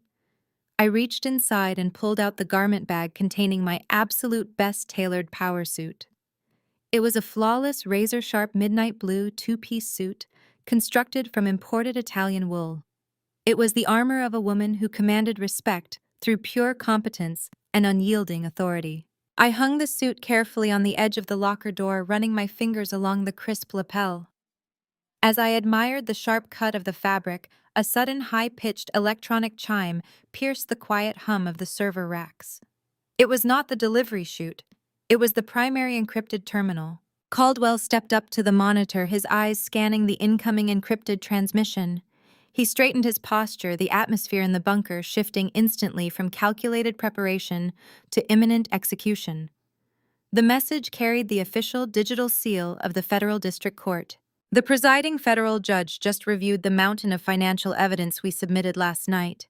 Caldwell announced, his voice thrumming with dangerous energy. He reviewed the cross-collateralization documents, the fraudulent artificial intelligence showcase footage, and the highly toxic offshore loan agreements. The judge recognized the immediate catastrophic threat to the holding company assets. Caldwell tapped the screen, maximizing the legal document for me to read. The digital signature of the federal judge glowed brightly at the bottom of the final page. It was an emergency injunction order. It legally authorized the immediate total freezing of all Harrison Logistics operating accounts. Furthermore, it officially invalidated the fraudulent collateral Jamal had pledged to the banks. I stared at the federal seal, feeling a rush of absolute freezing power wash over me. The weapon was fully loaded, and the safety was off. The trap my grandfather designed had snapped shut with bone-crushing force. Jamal, my sister, and my parents were now legally paralyzed. They just did not know it yet. Print 3 official copies of that injunction, Mr. Caldwell, I ordered, my voice echoing off the concrete walls of the bunker. Put them in red leather folders, the kind they use for VIP guests. Caldwell smiled, his eyes gleaming with anticipation. And what exactly is our timeline for serving these documents to the current operating executives, Ms. Harrison? I looked at the cheap waitress uniform sitting in the box, and then at my midnight blue power suit hanging on the locker door. The gala starts at exactly 8 o'clock tomorrow evening, I said, grabbing my suit. It is time to go to the party. The Grand Hotel was a towering monument to old money and excessive luxury situated in the wealthiest district of Seattle. Valets in crisp uniforms rushed to open the doors of imported sports cars and stretched limousines. The Harrison New Era Appreciation Gala had completely taken over the entire ground floor. Flashing cameras from local society reporters illuminated the red carpet rolled out across the sweeping marble steps. Jamal had clearly spared absolutely no expense using the stolen logistics funds to manufacture an illusion of untouchable corporate prestige. I did not walk toward the dimly lit service alley tucked behind the loading docks where Jamal had commanded me to go. I bypassed the delivery entrance entirely. I stepped out of the armored black sedan directly in front of the main lobby doors. I wore the midnight blue tailored power suit, stepping onto the red carpet with the absolute freezing confidence of a woman who owned the ground she walked on. Caldwell walked smoothly at my right side, carrying the 3 red leather folders containing the federal injunctions. Flanking us on either side were 2 massive private security contractors. They were highly trained former federal agents dressed in immaculate dark suits with discreet earpieces curled behind their ears. We did not look like guests attending a celebration. We looked like an executive strike team preparing to execute a hostile corporate takeover. The guest list attendant standing behind a velvet rope at the entrance tried to step in my way, holding up a gold-plated clipboard. She opened her mouth to ask for my invitation, but one of my security agents simply stepped forward and leveled a cold, silent stare at her. She immediately lowered the clipboard and stepped aside, allowing us to pass without a single word of protest. We marched through the soaring glass doors and entered the spectacular main lobby. The grand ballroom was visible at the end of the long corridor. The heavy gilded doors were pushed wide open, spilling golden light and the sound of a live string quartet out into the hallway. Waiters carrying silver trays of crystal champagne flutes glided effortlessly through a crowd of hundreds. The room was packed with the exact kind of elite stakeholders my mother had bragged about. I recognized prominent politicians, aggressive venture capitalists, and senior banking executives mingling under the massive crystal chandeliers. They were all drinking expensive champagne, completely oblivious to the fact that the host of the party was drowning in toxic offshore debt. I paused just outside the ballroom entrance, letting my eyes sweep across the crowded floor. I spotted my family almost immediately. They were holding court near the center stage, basking in the manufactured adoration of their guests. Natalie wore a blindingly expensive silver gown, laughing loudly while holding onto Jamal's arm. Jamal was busy shaking hands with a group of older investors pointing toward the stage, where the fake artificial intelligence presentation was scheduled to take place. My mother, Patricia, fluttered between socialites, making sure every photographer captured her best angle. Then I saw my father. Richard Harrison was standing near the grand entrance holding a glass of bourbon and talking to a prominent local judge. He turned his head casually, scanning the arriving guests to ensure the door staff was maintaining the strict exclusivity of the event. His eyes swept past me for a fraction of a second before snapping violently back. The color drained completely from his face, leaving him looking like he had just seen a ghost manifest in the middle of a high society gala. He excused himself from the judge with a frantic, disjointed gesture and practically sprinted across the polished marble floor toward me. His face contorted with a mixture of absolute confusion and boiling, aggressive rage. He looked at my tailored power suit, my professional security detail, and the imposing figure of Caldwell standing silently at my side. This was not the broken, defeated waitress they had so eagerly anticipated mocking tonight. "What in the world do you think you are doing, Stella?" my father hissed, lowering his voice to a harsh, aggressive whisper to avoid drawing the attention of the nearby guests. "I explicitly told your mother to inform security to arrest you if you came anywhere near the front doors. You were supposed to use the service entrance in the back. Where is your uniform? Who are these men standing with you? Get out of here before I have you physically thrown onto the street and locked in a police cruiser." I did not break my stride. I stepped directly into his personal space, forcing him to take a highly uncomfortable step backward to avoid colliding with my security agents. I looked him dead in the eye, maintaining my perfectly blank, analytical stare. I was not the terrified daughter he had evicted from her apartment. I was the executioner of his fake empire. I am not here to serve you cheap champagne or fetch appetizers for your wealthy friends, Richard. Stated my voice, carrying a freezing metallic edge that cut straight through the ambient noise of the string quartet.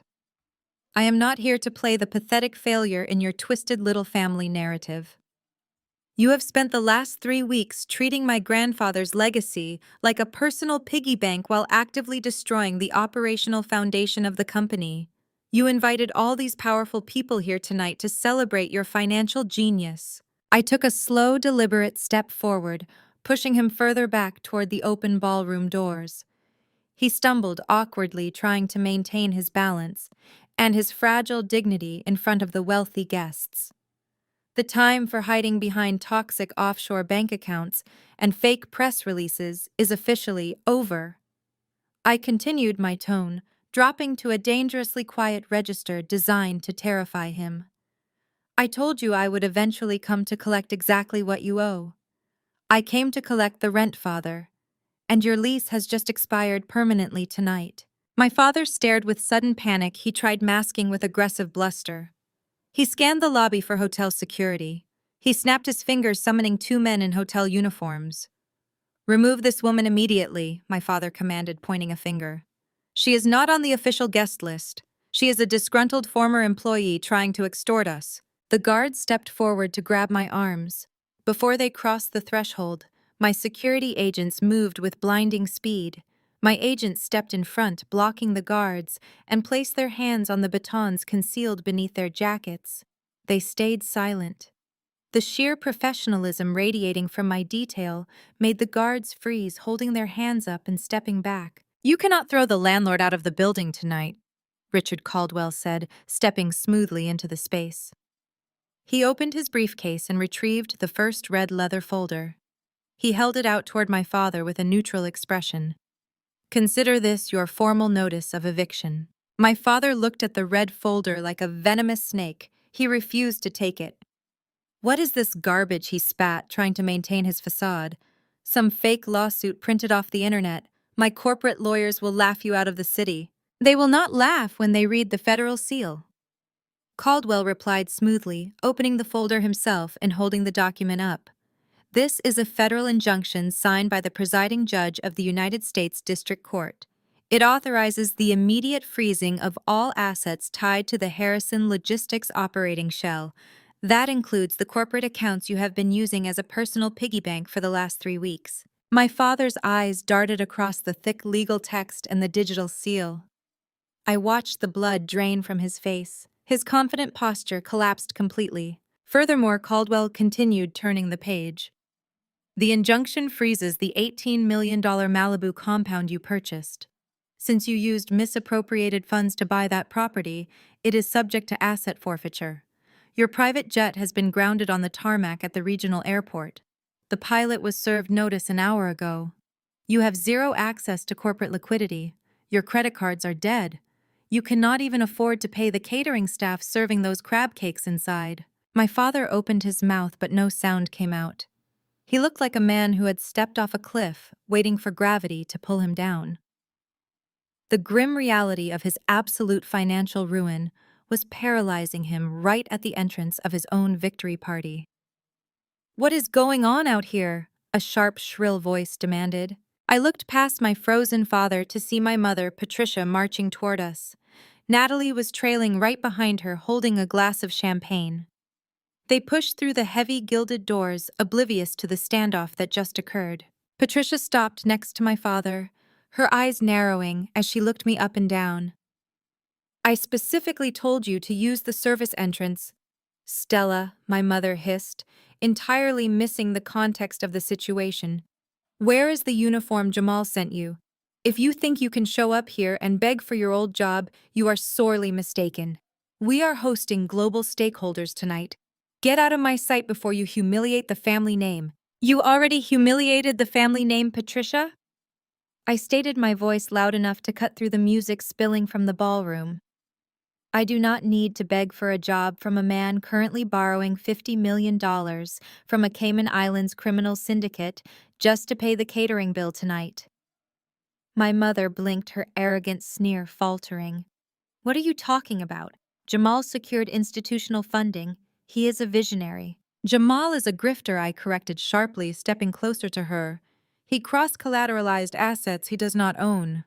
He pledged the logistics fleet and warehouses to secure illegal offshore debt because traditional commercial banks cut him off after he tried leveraging stolen property. Natalie stepped forward, her champagne sloshing over the rim of her glass. Stop lying, Stella. My sister slurred, clearly intoxicated by expensive alcohol and her own manufactured prestige. Jamal owns the company. He bought your auditing firm just to fire you. We have $100 million in the bank. You had $100 million, I corrected her, maintaining my analytical calm. You spent $60 million of it in 2 weeks on sports cars, yachts, and fake technology presentations. The remaining $40 million is locked inside a frozen corporate account you can no longer access. You are standing in a rented ballroom drinking champagne you cannot afford to pay for, celebrating an empire you never actually owned. Jamal suddenly emerged from the bustling crowd inside. He was sweating heavily despite the aggressive air conditioning. He noticed my family gathered at the entrance and marched over, pushing past a group of startled investors. He looked at my security detail and glared directly at me.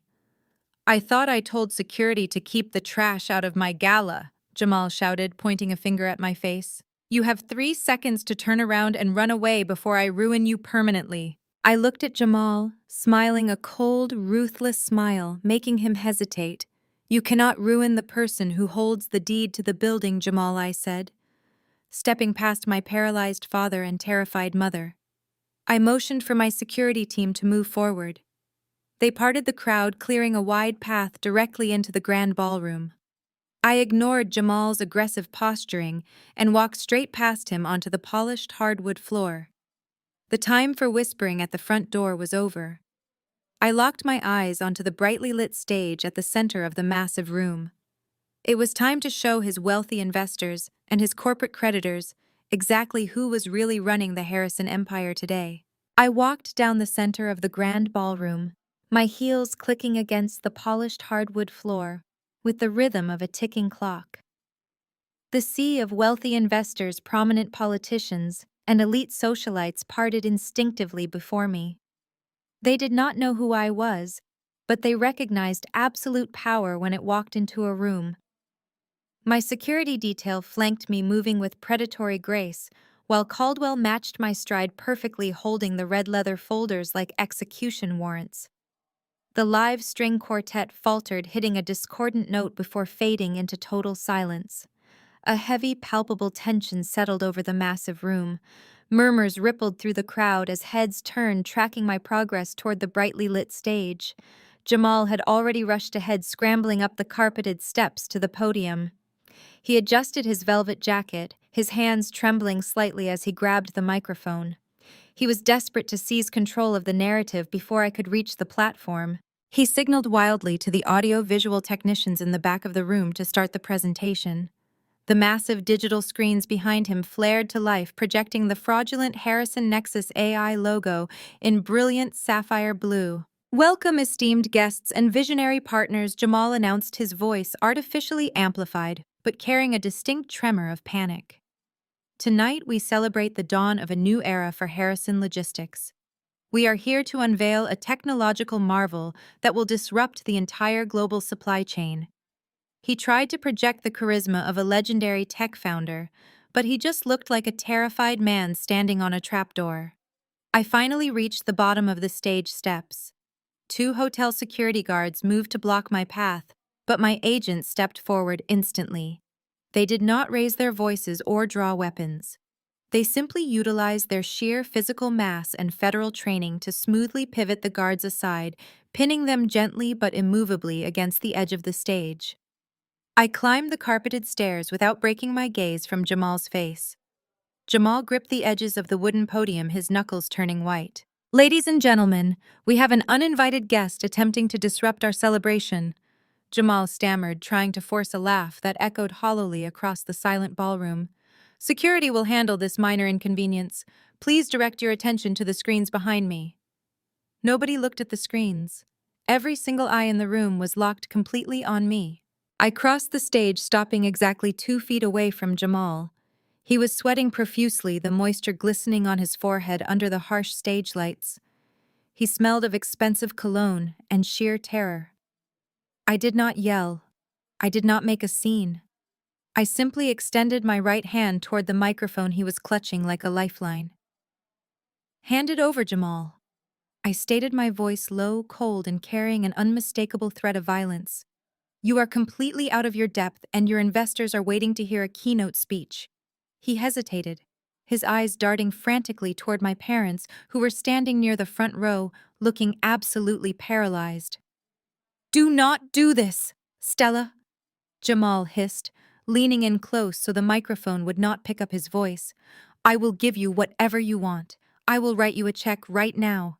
Just walk off this stage. You cannot write a check from a frozen corporate account, Jamal," I replied smoothly. "Now give me the microphone before I have my security detail physically pry it from your fingers in front of every major banking executive in Seattle." His shoulders slumped. The arrogant facade he had maintained for years finally shattered. He slowly relinquished his grip, handing me the microphone with trembling fingers. He stepped back, shrinking into the shadow of the podium. I stepped up to the center of the stage, facing the sea of bewildered elite guests. The stunned silence in the ballroom was absolute. I looked out over the crowd, making direct eye contact with the venture capitalists, the politicians, and the media representatives who had been promised a technological revolution. "Good evening, everyone," I said, my voice projecting clearly and commanding absolute authority across the massive space. "My name is Stella Harrison. Many of you know my father, Richard, or my brother-in-law, Jamal, who just vacated this podium. They invited you here tonight to celebrate the rapid expansion of Harrison Logistics and to solicit your financial backing for a groundbreaking artificial intelligence platform." I paused, letting the weight of my introduction settle over the room. I watched my mother, Patricia, cover her face with her hands in the front row. Natalie stood next to her, completely frozen. "However, I am not here tonight as a supportive family member." I continued, pacing slowly across the stage to command the visual space. "I am here in my official capacity as the sole owner and chief executive officer of Harrison Holdings Management." I heard a sharp collective gasp from the senior banking executives in the room. They understood the terrifying implications of a holding company stepping out from the shadows during an operating company gala. "You have been pitched a magnificent story tonight," I stated, gesturing toward the glowing screens displaying the fake corporate logos behind me. "You have been promised exponential growth and unparalleled operational efficiency. But as a financial auditor, I prefer raw data over compelling narratives. And the data indicates that you are currently standing inside a burning building." I turned to look directly at Jamal, who was sweating profusely in the corner of the stage. "The executives currently managing Harrison Logistics have brought you here under entirely false pretenses. They simply do not possess the legal authority to offer you any equity, and they certainly do not possess the technology they are claiming to sell. It is my absolute fiduciary duty to formally inform every single one of you that everything you have been told tonight is a catastrophic lie." I let my statement hang in the dead silence of the ballroom. The air was absolutely thick with shock. I could feel the collective realization dawning on the hundreds of powerful people staring back at me. This wasn't a standard family dispute. This was a hostile corporate execution unfolding live on stage. I turned my attention back to the massive digital screens behind me. I raised my hand, signaling the audio-visual technicians in the back of the room. I had already bypassed their primary control deck, sending them my encrypted presentation files earlier that afternoon. They were waiting for my cue. "Please direct your attention to the screens behind me," I announced, my voice resonating with cold, analytical precision. "I am about to project the official unredacted corporate bylaws and the primary trust distribution documents executed by Theodore Harrison 3 years ago." The massive screens flickered, changing from the blue logo of the fraudulent artificial intelligence project to high-resolution scans of complex legal documents. The federal court seals and the aggressive watermark of the Harrison Master Holding Company were clearly visible on every single page. The documents were intentionally blown up massive enough for every banking executive in the room to read the fine print. These documents established the Harrison Holdings Management Corporation, I explained, pointing toward the screen. As you can see from the shareholder registry, I am the sole owner and chief executive officer of this entity. What you need to understand is exactly what this holding company controls. I signaled the technicians again. The screen shifted to a detailed color-coded corporate structure diagram identical to the one Caldwell had shown me in the bunker. It clearly illustrated the brutal reality of the empire. Harrison Logistics, the company my parents and my sister inherited yesterday, is nothing more than an empty operating shell. I continued, ensuring my voice carried to the furthest corners of the grand ballroom. Harrison Logistics does not own a single warehouse. They do not own the massive fleet of delivery trucks. They do not own the proprietary routing software. And they certainly do not own the branding painted on the side of those vehicles. A low murmur of disbelief rumbled through the crowd of investors.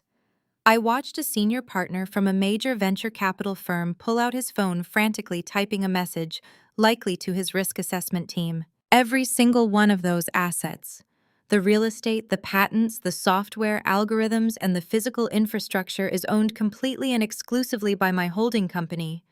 I stated, my voice rising slightly to cut through the growing noise in the room. Harrison Logistics merely leases those assets from me. They are required to pay a massive licensing fee every single quarter simply to keep the lights on and the trucks moving. If I choose to revoke those licenses tonight, Harrison Logistics ceases to exist by tomorrow morning. My mother, Patricia, stumbled forward from the front row, her face drained of all color. Her expensive designer gown seemed to hang loosely on her suddenly trembling frame. "You are lying!" she shrieked, her voice cracking with pure panic. "Your grandfather left the company to us. We have the documents. We have the voting shares. You have 50% of the voting shares for an empty shell corporation, Patricia." I corrected her, my tone dripping with icy contempt. "You own a massive pile of public liabilities and a crippling payroll obligation. You own the debt. I own the foundation." Natalie pushed past my mother, her hands balled into tight fists. Her silver sequined dress glittered under the harsh stage lights, but her arrogant facade was completely shattered. "This is illegal!" Natalie screamed, pointing a shaking finger at me. "You forged these documents. Jamal is a venture capitalist. He knows how to structure a business. He would have known if we didn't own the assets." I turned my gaze toward Jamal, who was still shrinking into the shadows near the podium. "Jamal is a grifter, Natalie," I said loudly enough for the entire room to hear. "He is a glorified con artist who didn't even bother to read the foundational corporate bylaws before he started spending your trust fund on sports cars and private jets. He assumed that because the company had the Harrison name on the door, he possessed the authority to leverage it." I signaled the technicians for the final time. The screen behind me shifted, displaying a complex financial ledger. It was the exact ledger I had discovered on Jamal's unlocked computer monitor during my hostile termination. The numbers were massive, highlighted in bright, glaring red. "This brings me to this critical issue of the evening," I announced, projecting my voice to command the increasingly chaotic room. In order to finance his hostile buyout of my auditing firm and to fund this pathetic artificial intelligence charade, Jamal required massive institutional leverage. I pointed directly at the glaring red numbers on the massive screen. To secure a 9-figure commercial loan from a third-party bank, Jamal illegally pledged the physical assets and the operating revenue of Harrison Logistics as collateral. He literally tried to mortgage assets he did not own. The gasps from the banking executives in the crowd were audible. They understood the catastrophic legal implications of what I had just revealed. Pledging leased intellectual property as collateral for outside debt was a colossal act of fraud. The master licensing agreement explicitly prohibits the operating company from using holding company assets as leverage for outside debt. I explained, my voice ringing with absolute finality. By pledging my property to secure his personal loans, Jamal committed a severe fraudulent act. Furthermore, he directly violated the ironclad covenants of the licensing agreement, triggering an immediate automatic default. I turned to face Jamal, my expression completely devoid of mercy. "You triggered the poison pill, Jamal," I stated, watching his eyes widen in pure terror. "The moment you signed that loan agreement, you authorized the holding company to seize all remaining assets of Harrison Logistics to cover the licensing debts. You didn't build an empire. You handed me the keys to destroy yours." The shockwaves rippling through the grand ballroom were almost visible as the gravity of my statement settled over the crowd.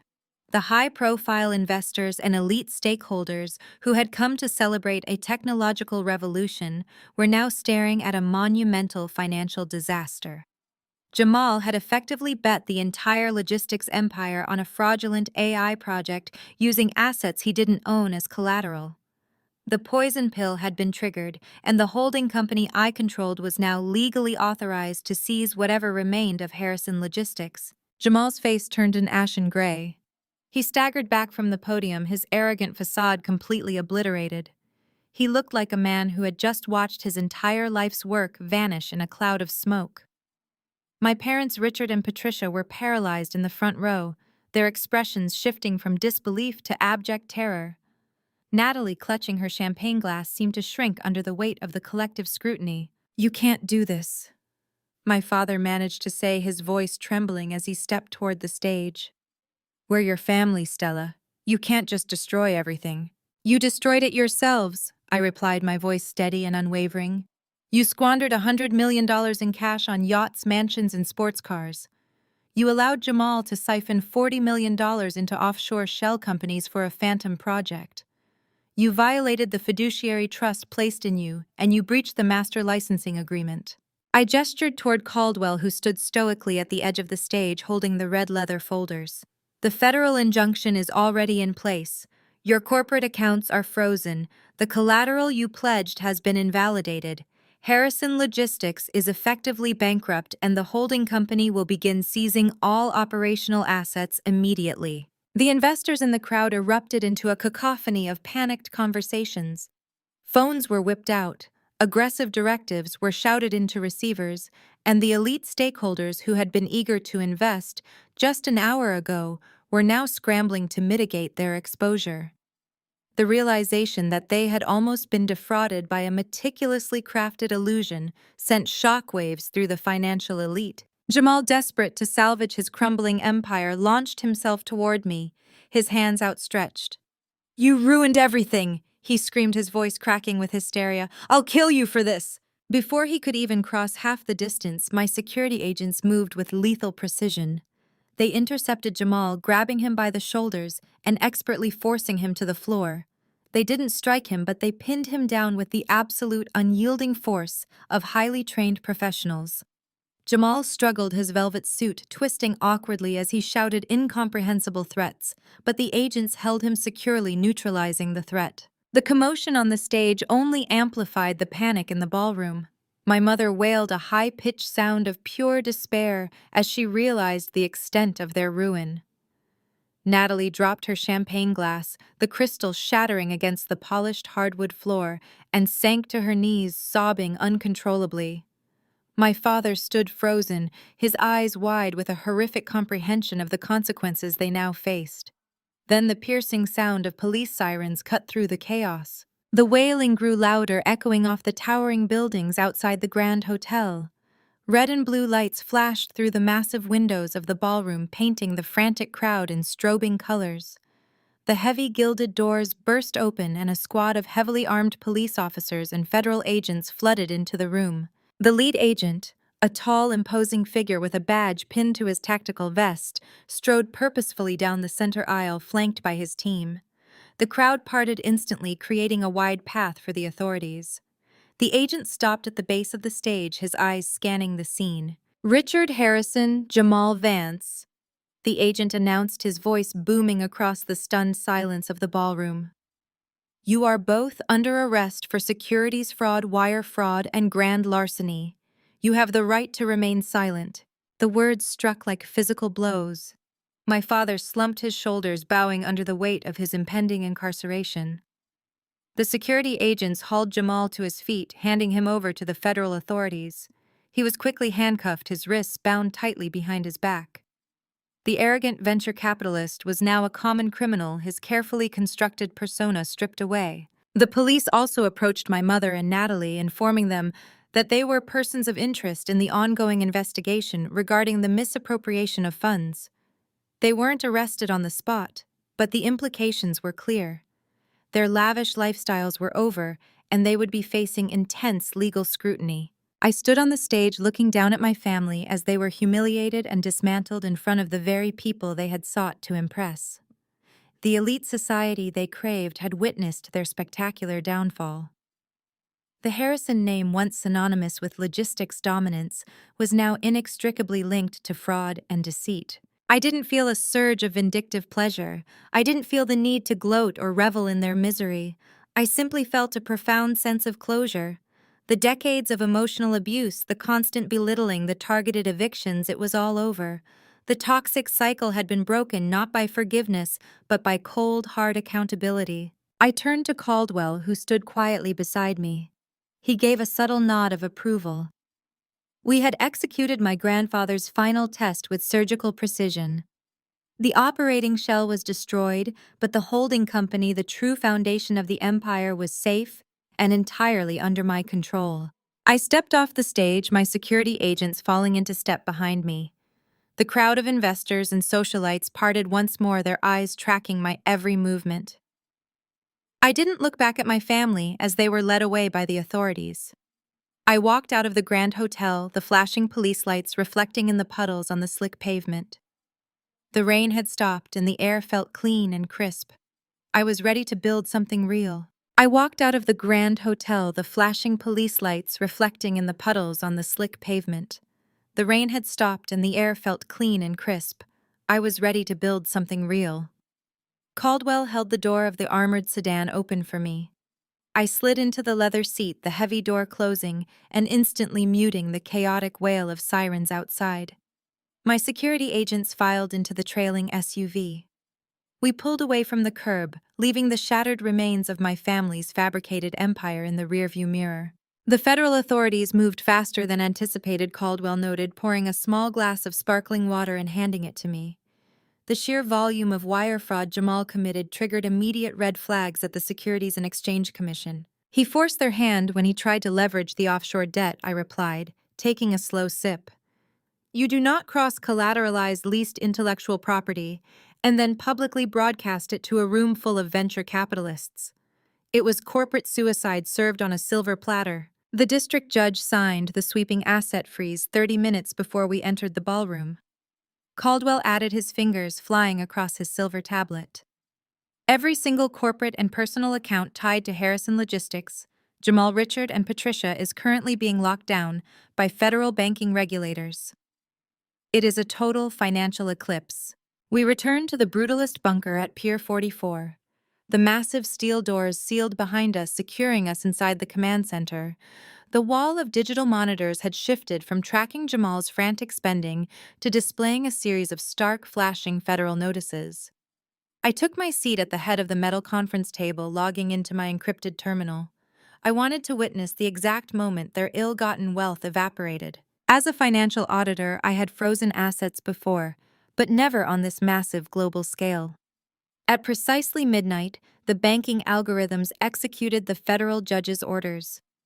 I watched the live feeds as the $100 million my grandfather had left them, the cash they had recklessly squandered, and moved across various holding accounts, was officially seized by the government pending a full criminal investigation. The $18 million Malibu compound was instantly flagged for asset forfeiture.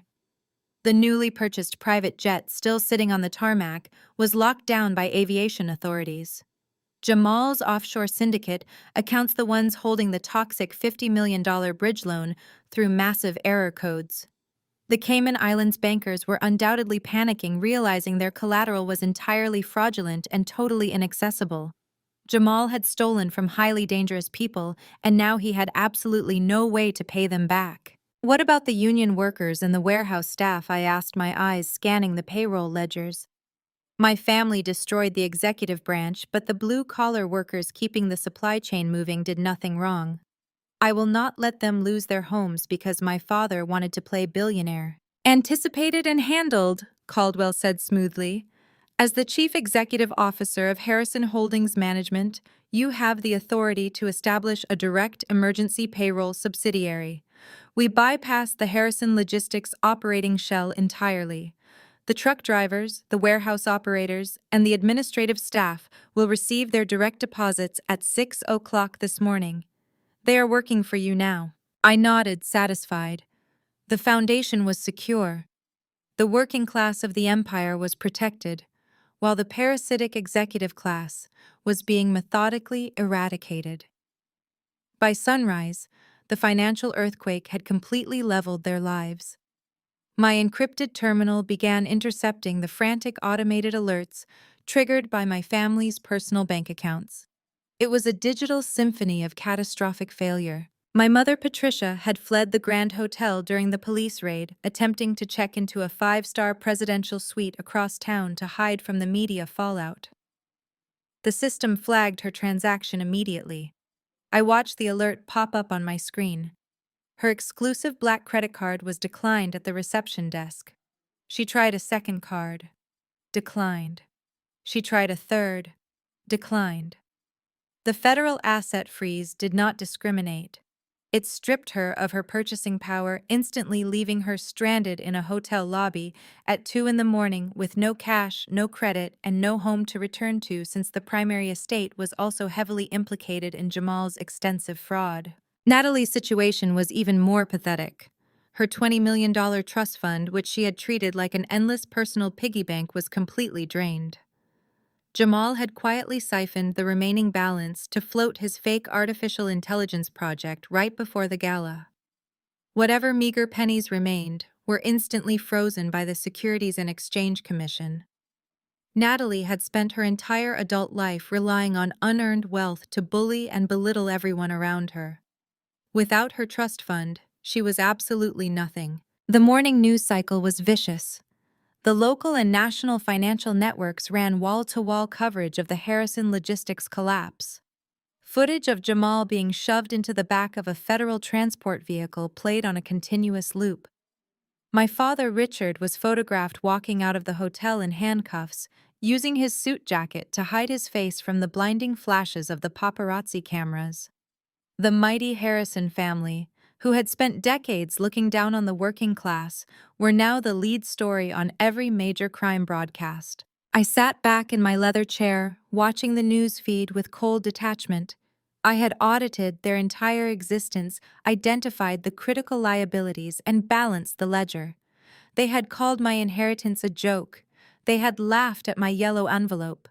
But my grandfather had given me the ultimate weapon, the absolute legal authority to tear down their glass house. The initial phase of the asset forfeiture is complete, Caldwell announced, placing a fresh stack of legal documents on my desk. The federal agents are currently raiding the Harrison Logistics corporate headquarters. They are seizing every hard drive, every financial record, and every piece of paper your father and Jamal ever touched. It is a total operational wipeout. Good, I replied, picking up my platinum pen. Let the feds sift through the ashes. We have a new empire to build, and I want a completely clean slate. The news coverage of the Harrison Logistics collapse saturated the airwaves for 48 straight hours. Every local and national outlet ran segments dissecting the spectacular failure of Jamal's Phantom AI project and the subsequent federal raid on the corporate headquarters. It was a complete media circus. I watched the coverage from the quiet sanctuary of the bunker.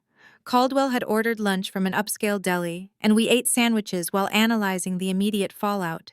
The operating shell is effectively gutted, Caldwell said, taking a bite of his pastrami. The feds seized everything they could get their hands on: the physical assets, the servers, the files. They are building a massive case against Jamal and your father. And the holding company? I asked, wiping my mouth with a napkin. Untouched. Caldwell confirmed, a rare smile playing on his lips. Your grandfather designed the corporate structure specifically to insulate the holding company from the operating shell's liabilities. The federal judge recognized the distinction immediately. Harrison Holdings management is clean, solvent, and entirely under your control. I nodded, satisfied. The foundation was secure. The parasitic executives had been excised and the core assets were protected. It was a brutal but necessary surgery. Now it was time to rebuild. The next morning, I moved my operations from the bunker to the top-floor executive suite of the primary Harrison Holdings building downtown. It was a massive glass-walled office with panoramic views of the Seattle skyline. I hadn't been in this office since I was a teenager, and walking into it now as the sole owner of the empire felt surreal. I spent the first few hours meeting with the emergency transition team Caldwell had assembled. We were working frantically to stabilize the logistics network and ensure the union workers and warehouse staff were paid and protected. It was a chaotic process, but we were making progress. Around noon, my assistant buzzed me on the intercom.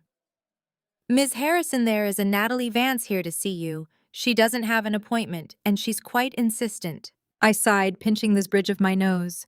I had anticipated this visit. "Send her in," I said, leaning back in my chair. The heavy glass doors swung open and Natalie practically stumbled into the office. The transformation was startling.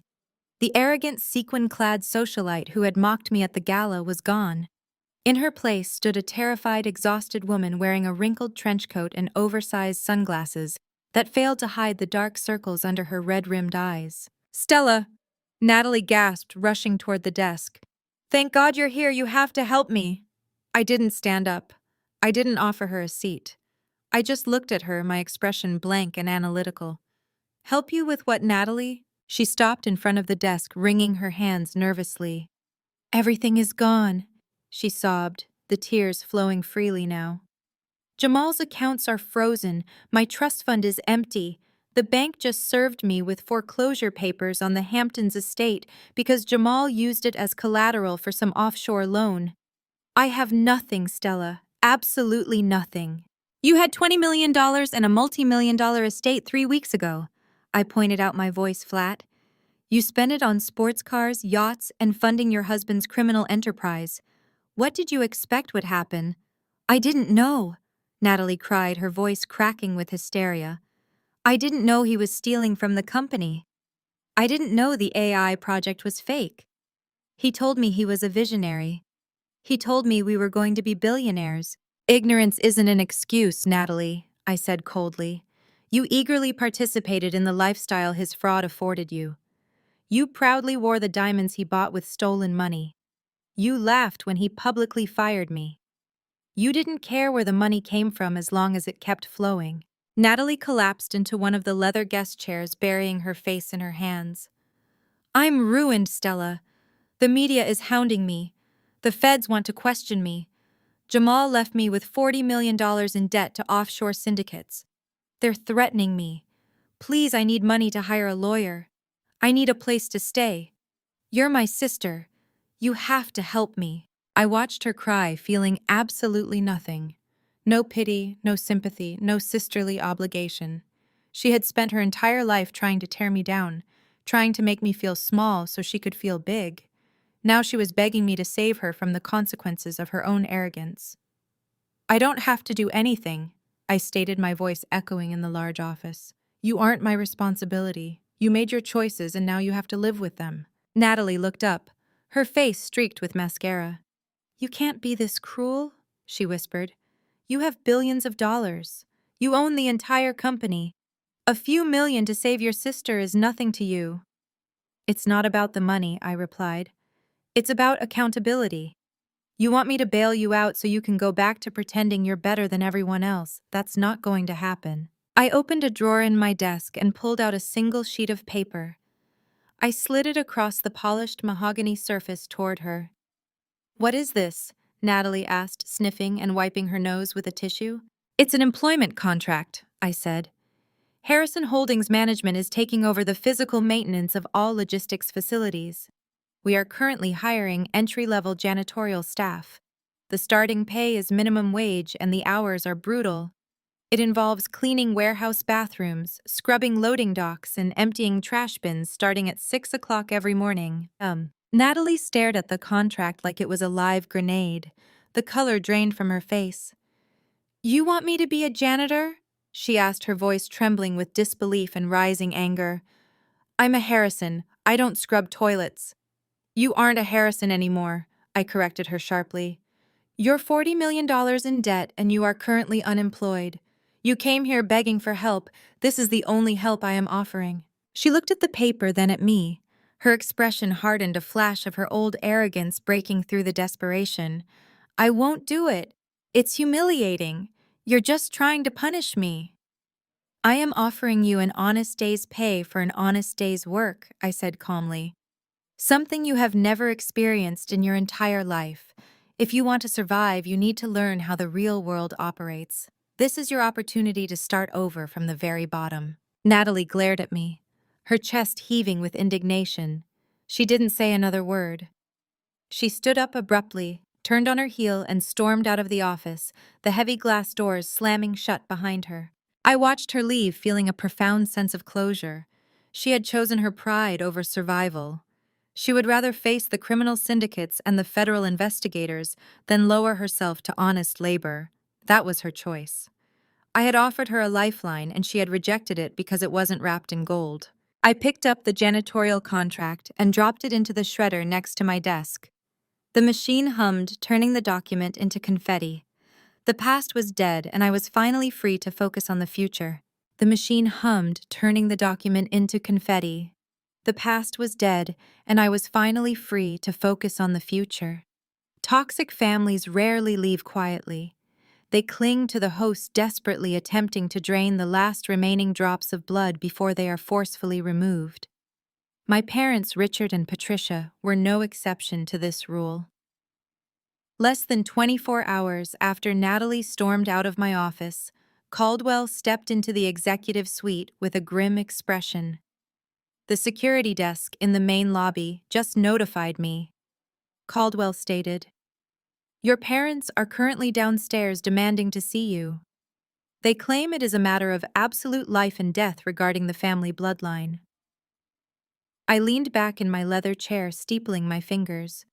They had spent their entire lives treating me like a disposable asset, and now that they were entirely bankrupt, they suddenly remembered we shared DNA.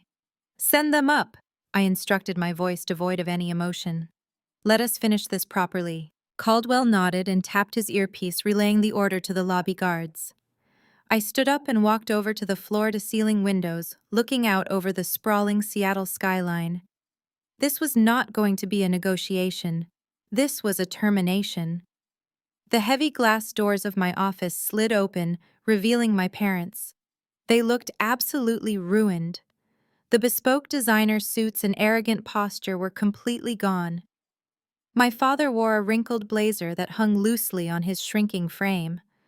My mother carried a mid-tier handbag, looking frantic and exhausted without her personal stylists. They stepped into the massive office, staring at the polished mahogany and the panoramic views with a mix of awe and bitter resentment. This was the empire they thought they owned. Stella, my mother, began rushing forward with her arms outstretched, as if preparing to pull me into a loving maternal embrace. Thank goodness you are here. It has been an absolute nightmare. The federal agents seized our bank accounts. They locked us out of the Malibu house.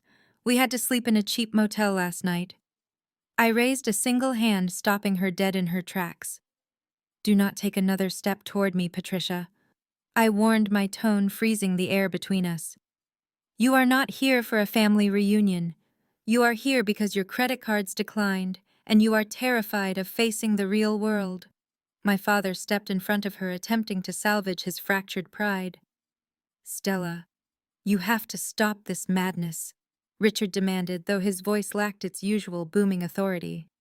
We are your parents. We gave you life.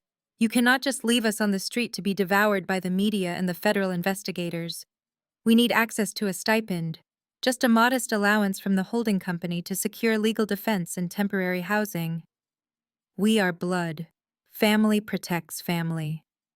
I stared at him, letting his hypocritical words hang in the silent office. Family protects family, I repeated slowly, tasting the bitter irony.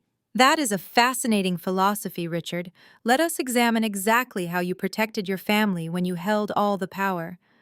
I walked back to my desk and picked up a sleek, black digital recorder. I had kept the audio file from the day of the will reading securely backed up for this exact moment. I pressed a button and linked the device to the surround sound system in my executive office. I want you to listen very closely to yourselves, I stated. I hit play. The crisp, high-fidelity audio filled the room. The recording captured the exact moment Jamal threw the $100 bill at me. Then my mother's voice echoed through the office, dripping with venomous disdain. Your grandfather finally woke up and realized you were a lost cause. She sneered on the recording. 33, unmarried, auditing other people's money because you were too arrogant to work for the family business. Then my father's voice played sharp and cruel. I just instructed my personal wealth manager to buy out the residential complex where you currently rent your apartment. You have 24 hours to vacate the premises. I stopped the playback. The silence in the office was deafening. My parents stood frozen, staring at the speakers as their own vile cruelty echoed back at them. You actively hunted down my landlord, bought my building, and tried to make me homeless within a single day just to demonstrate your power. You celebrated my eviction like a corporate victory. My mother covered her face, weeping genuine tears of absolute shame. We were angry, she sobbed. We were grieving your grandfather. It was just words, Stella. Please, you cannot hold that against us forever. We are still your mother and father. You ceased being my parents a long time ago. I replied, my voice perfectly steady. A family is not a biological accident used as a human ATM machine. You threw me away when you thought you had $100 million. You only came crawling back because you are broke and facing federal prison. I picked up 2 thick red folders from my desk and handed them to Caldwell. He stepped forward and presented one to each of my parents. Those are permanent, legally binding no-contact orders, I explained. They have already been signed by a federal judge. If you attempt to call me, email me, approach my residence, or enter any building owned by Harrison Holdings Management, you will be arrested instantly. You are completely erasing us, Richard whispered. You already erased yourselves. Richard, I corrected him coldly. I am simply finalizing the paperwork. I turned to Caldwell. Please escort these 2 individuals out of my building. They are permanently banned from the premises. Caldwell gestured toward the massive security agents waiting by the doors. My parents did not argue. They had absolutely nothing left to bargain with. I watched them walk away forever. The lobby guards moved swiftly, stepping forward to execute the federal order. My parents realized in that terrifying instant that they had absolutely zero leverage left. They had no money. They had no home. They had no power. And they had no daughter. They turned and walked toward the glass doors, their heads bowed in absolute defeat. I stood by the windows watching them walk out onto the rainy Seattle street, a fitting echo of my own eviction just weeks earlier. Caldwell stood quietly by the door, waiting until they were entirely out of sight before speaking. Well, Miss Harrison, Caldwell said, his voice carrying a deep, resonant satisfaction. The infection has been completely removed. The holding company is secure. The operating shell is being restructured under federal oversight, and the criminal elements are facing immediate prosecution. Your grandfather's stress test was executed flawlessly. What are your operational directives for the rest of the quarter? I turned away from the window, looking out over the sprawling city skyline. The view was breathtaking, but it was not the view that mattered. It was the foundation. The logistics empire my grandfather built was not just a collection of trucks and warehouses. It was a massive living machine that employed thousands of hardworking people. My parents and Jamal had nearly destroyed that machine to fuel their own pathetic vanity. They treated the company like a personal piggy bank, completely ignoring the massive responsibility that comes with operating an international supply chain. My first directive, Mr. Caldwell, I began walking back to my desk, is to officially establish the Harrison Logistics Employee Continuity Fund. We are going to take $10 million from the holding company cash reserves and allocate it directly to the union pension funds and the employee healthcare initiatives. I want the drivers, the warehouse operators, and the maintenance crews to understand that the new management values their labor above executive bonuses. They kept this company running, while my family was busy buying private jets and luxury estates. Now we are going to ensure they are properly compensated. Caldwell nodded, typing the directive into his tablet. An excellent strategic move. It stabilizes the workforce and immediately establishes profound operational loyalty. And what about the auditing firm Jamal purchased, the one you were fired from? I sat down in my leather executive chair, opening a fresh file on my secure terminal. That firm possesses highly valuable market data and an excellent roster of mid-level analysts who were terrorized by my brother-in-law, I replied. We are going to initiate a formal corporate buyback. We will purchase the firm back from the federal receivership handling Jamal's bankrupt assets. We will acquire it for pennies on the dollar, clean out the cowardly senior partners who allowed Jamal to run rampant, and restructure it as our internal corporate auditing division. I want absolute transparency across every single subsidiary we own. It was a beautiful strategy.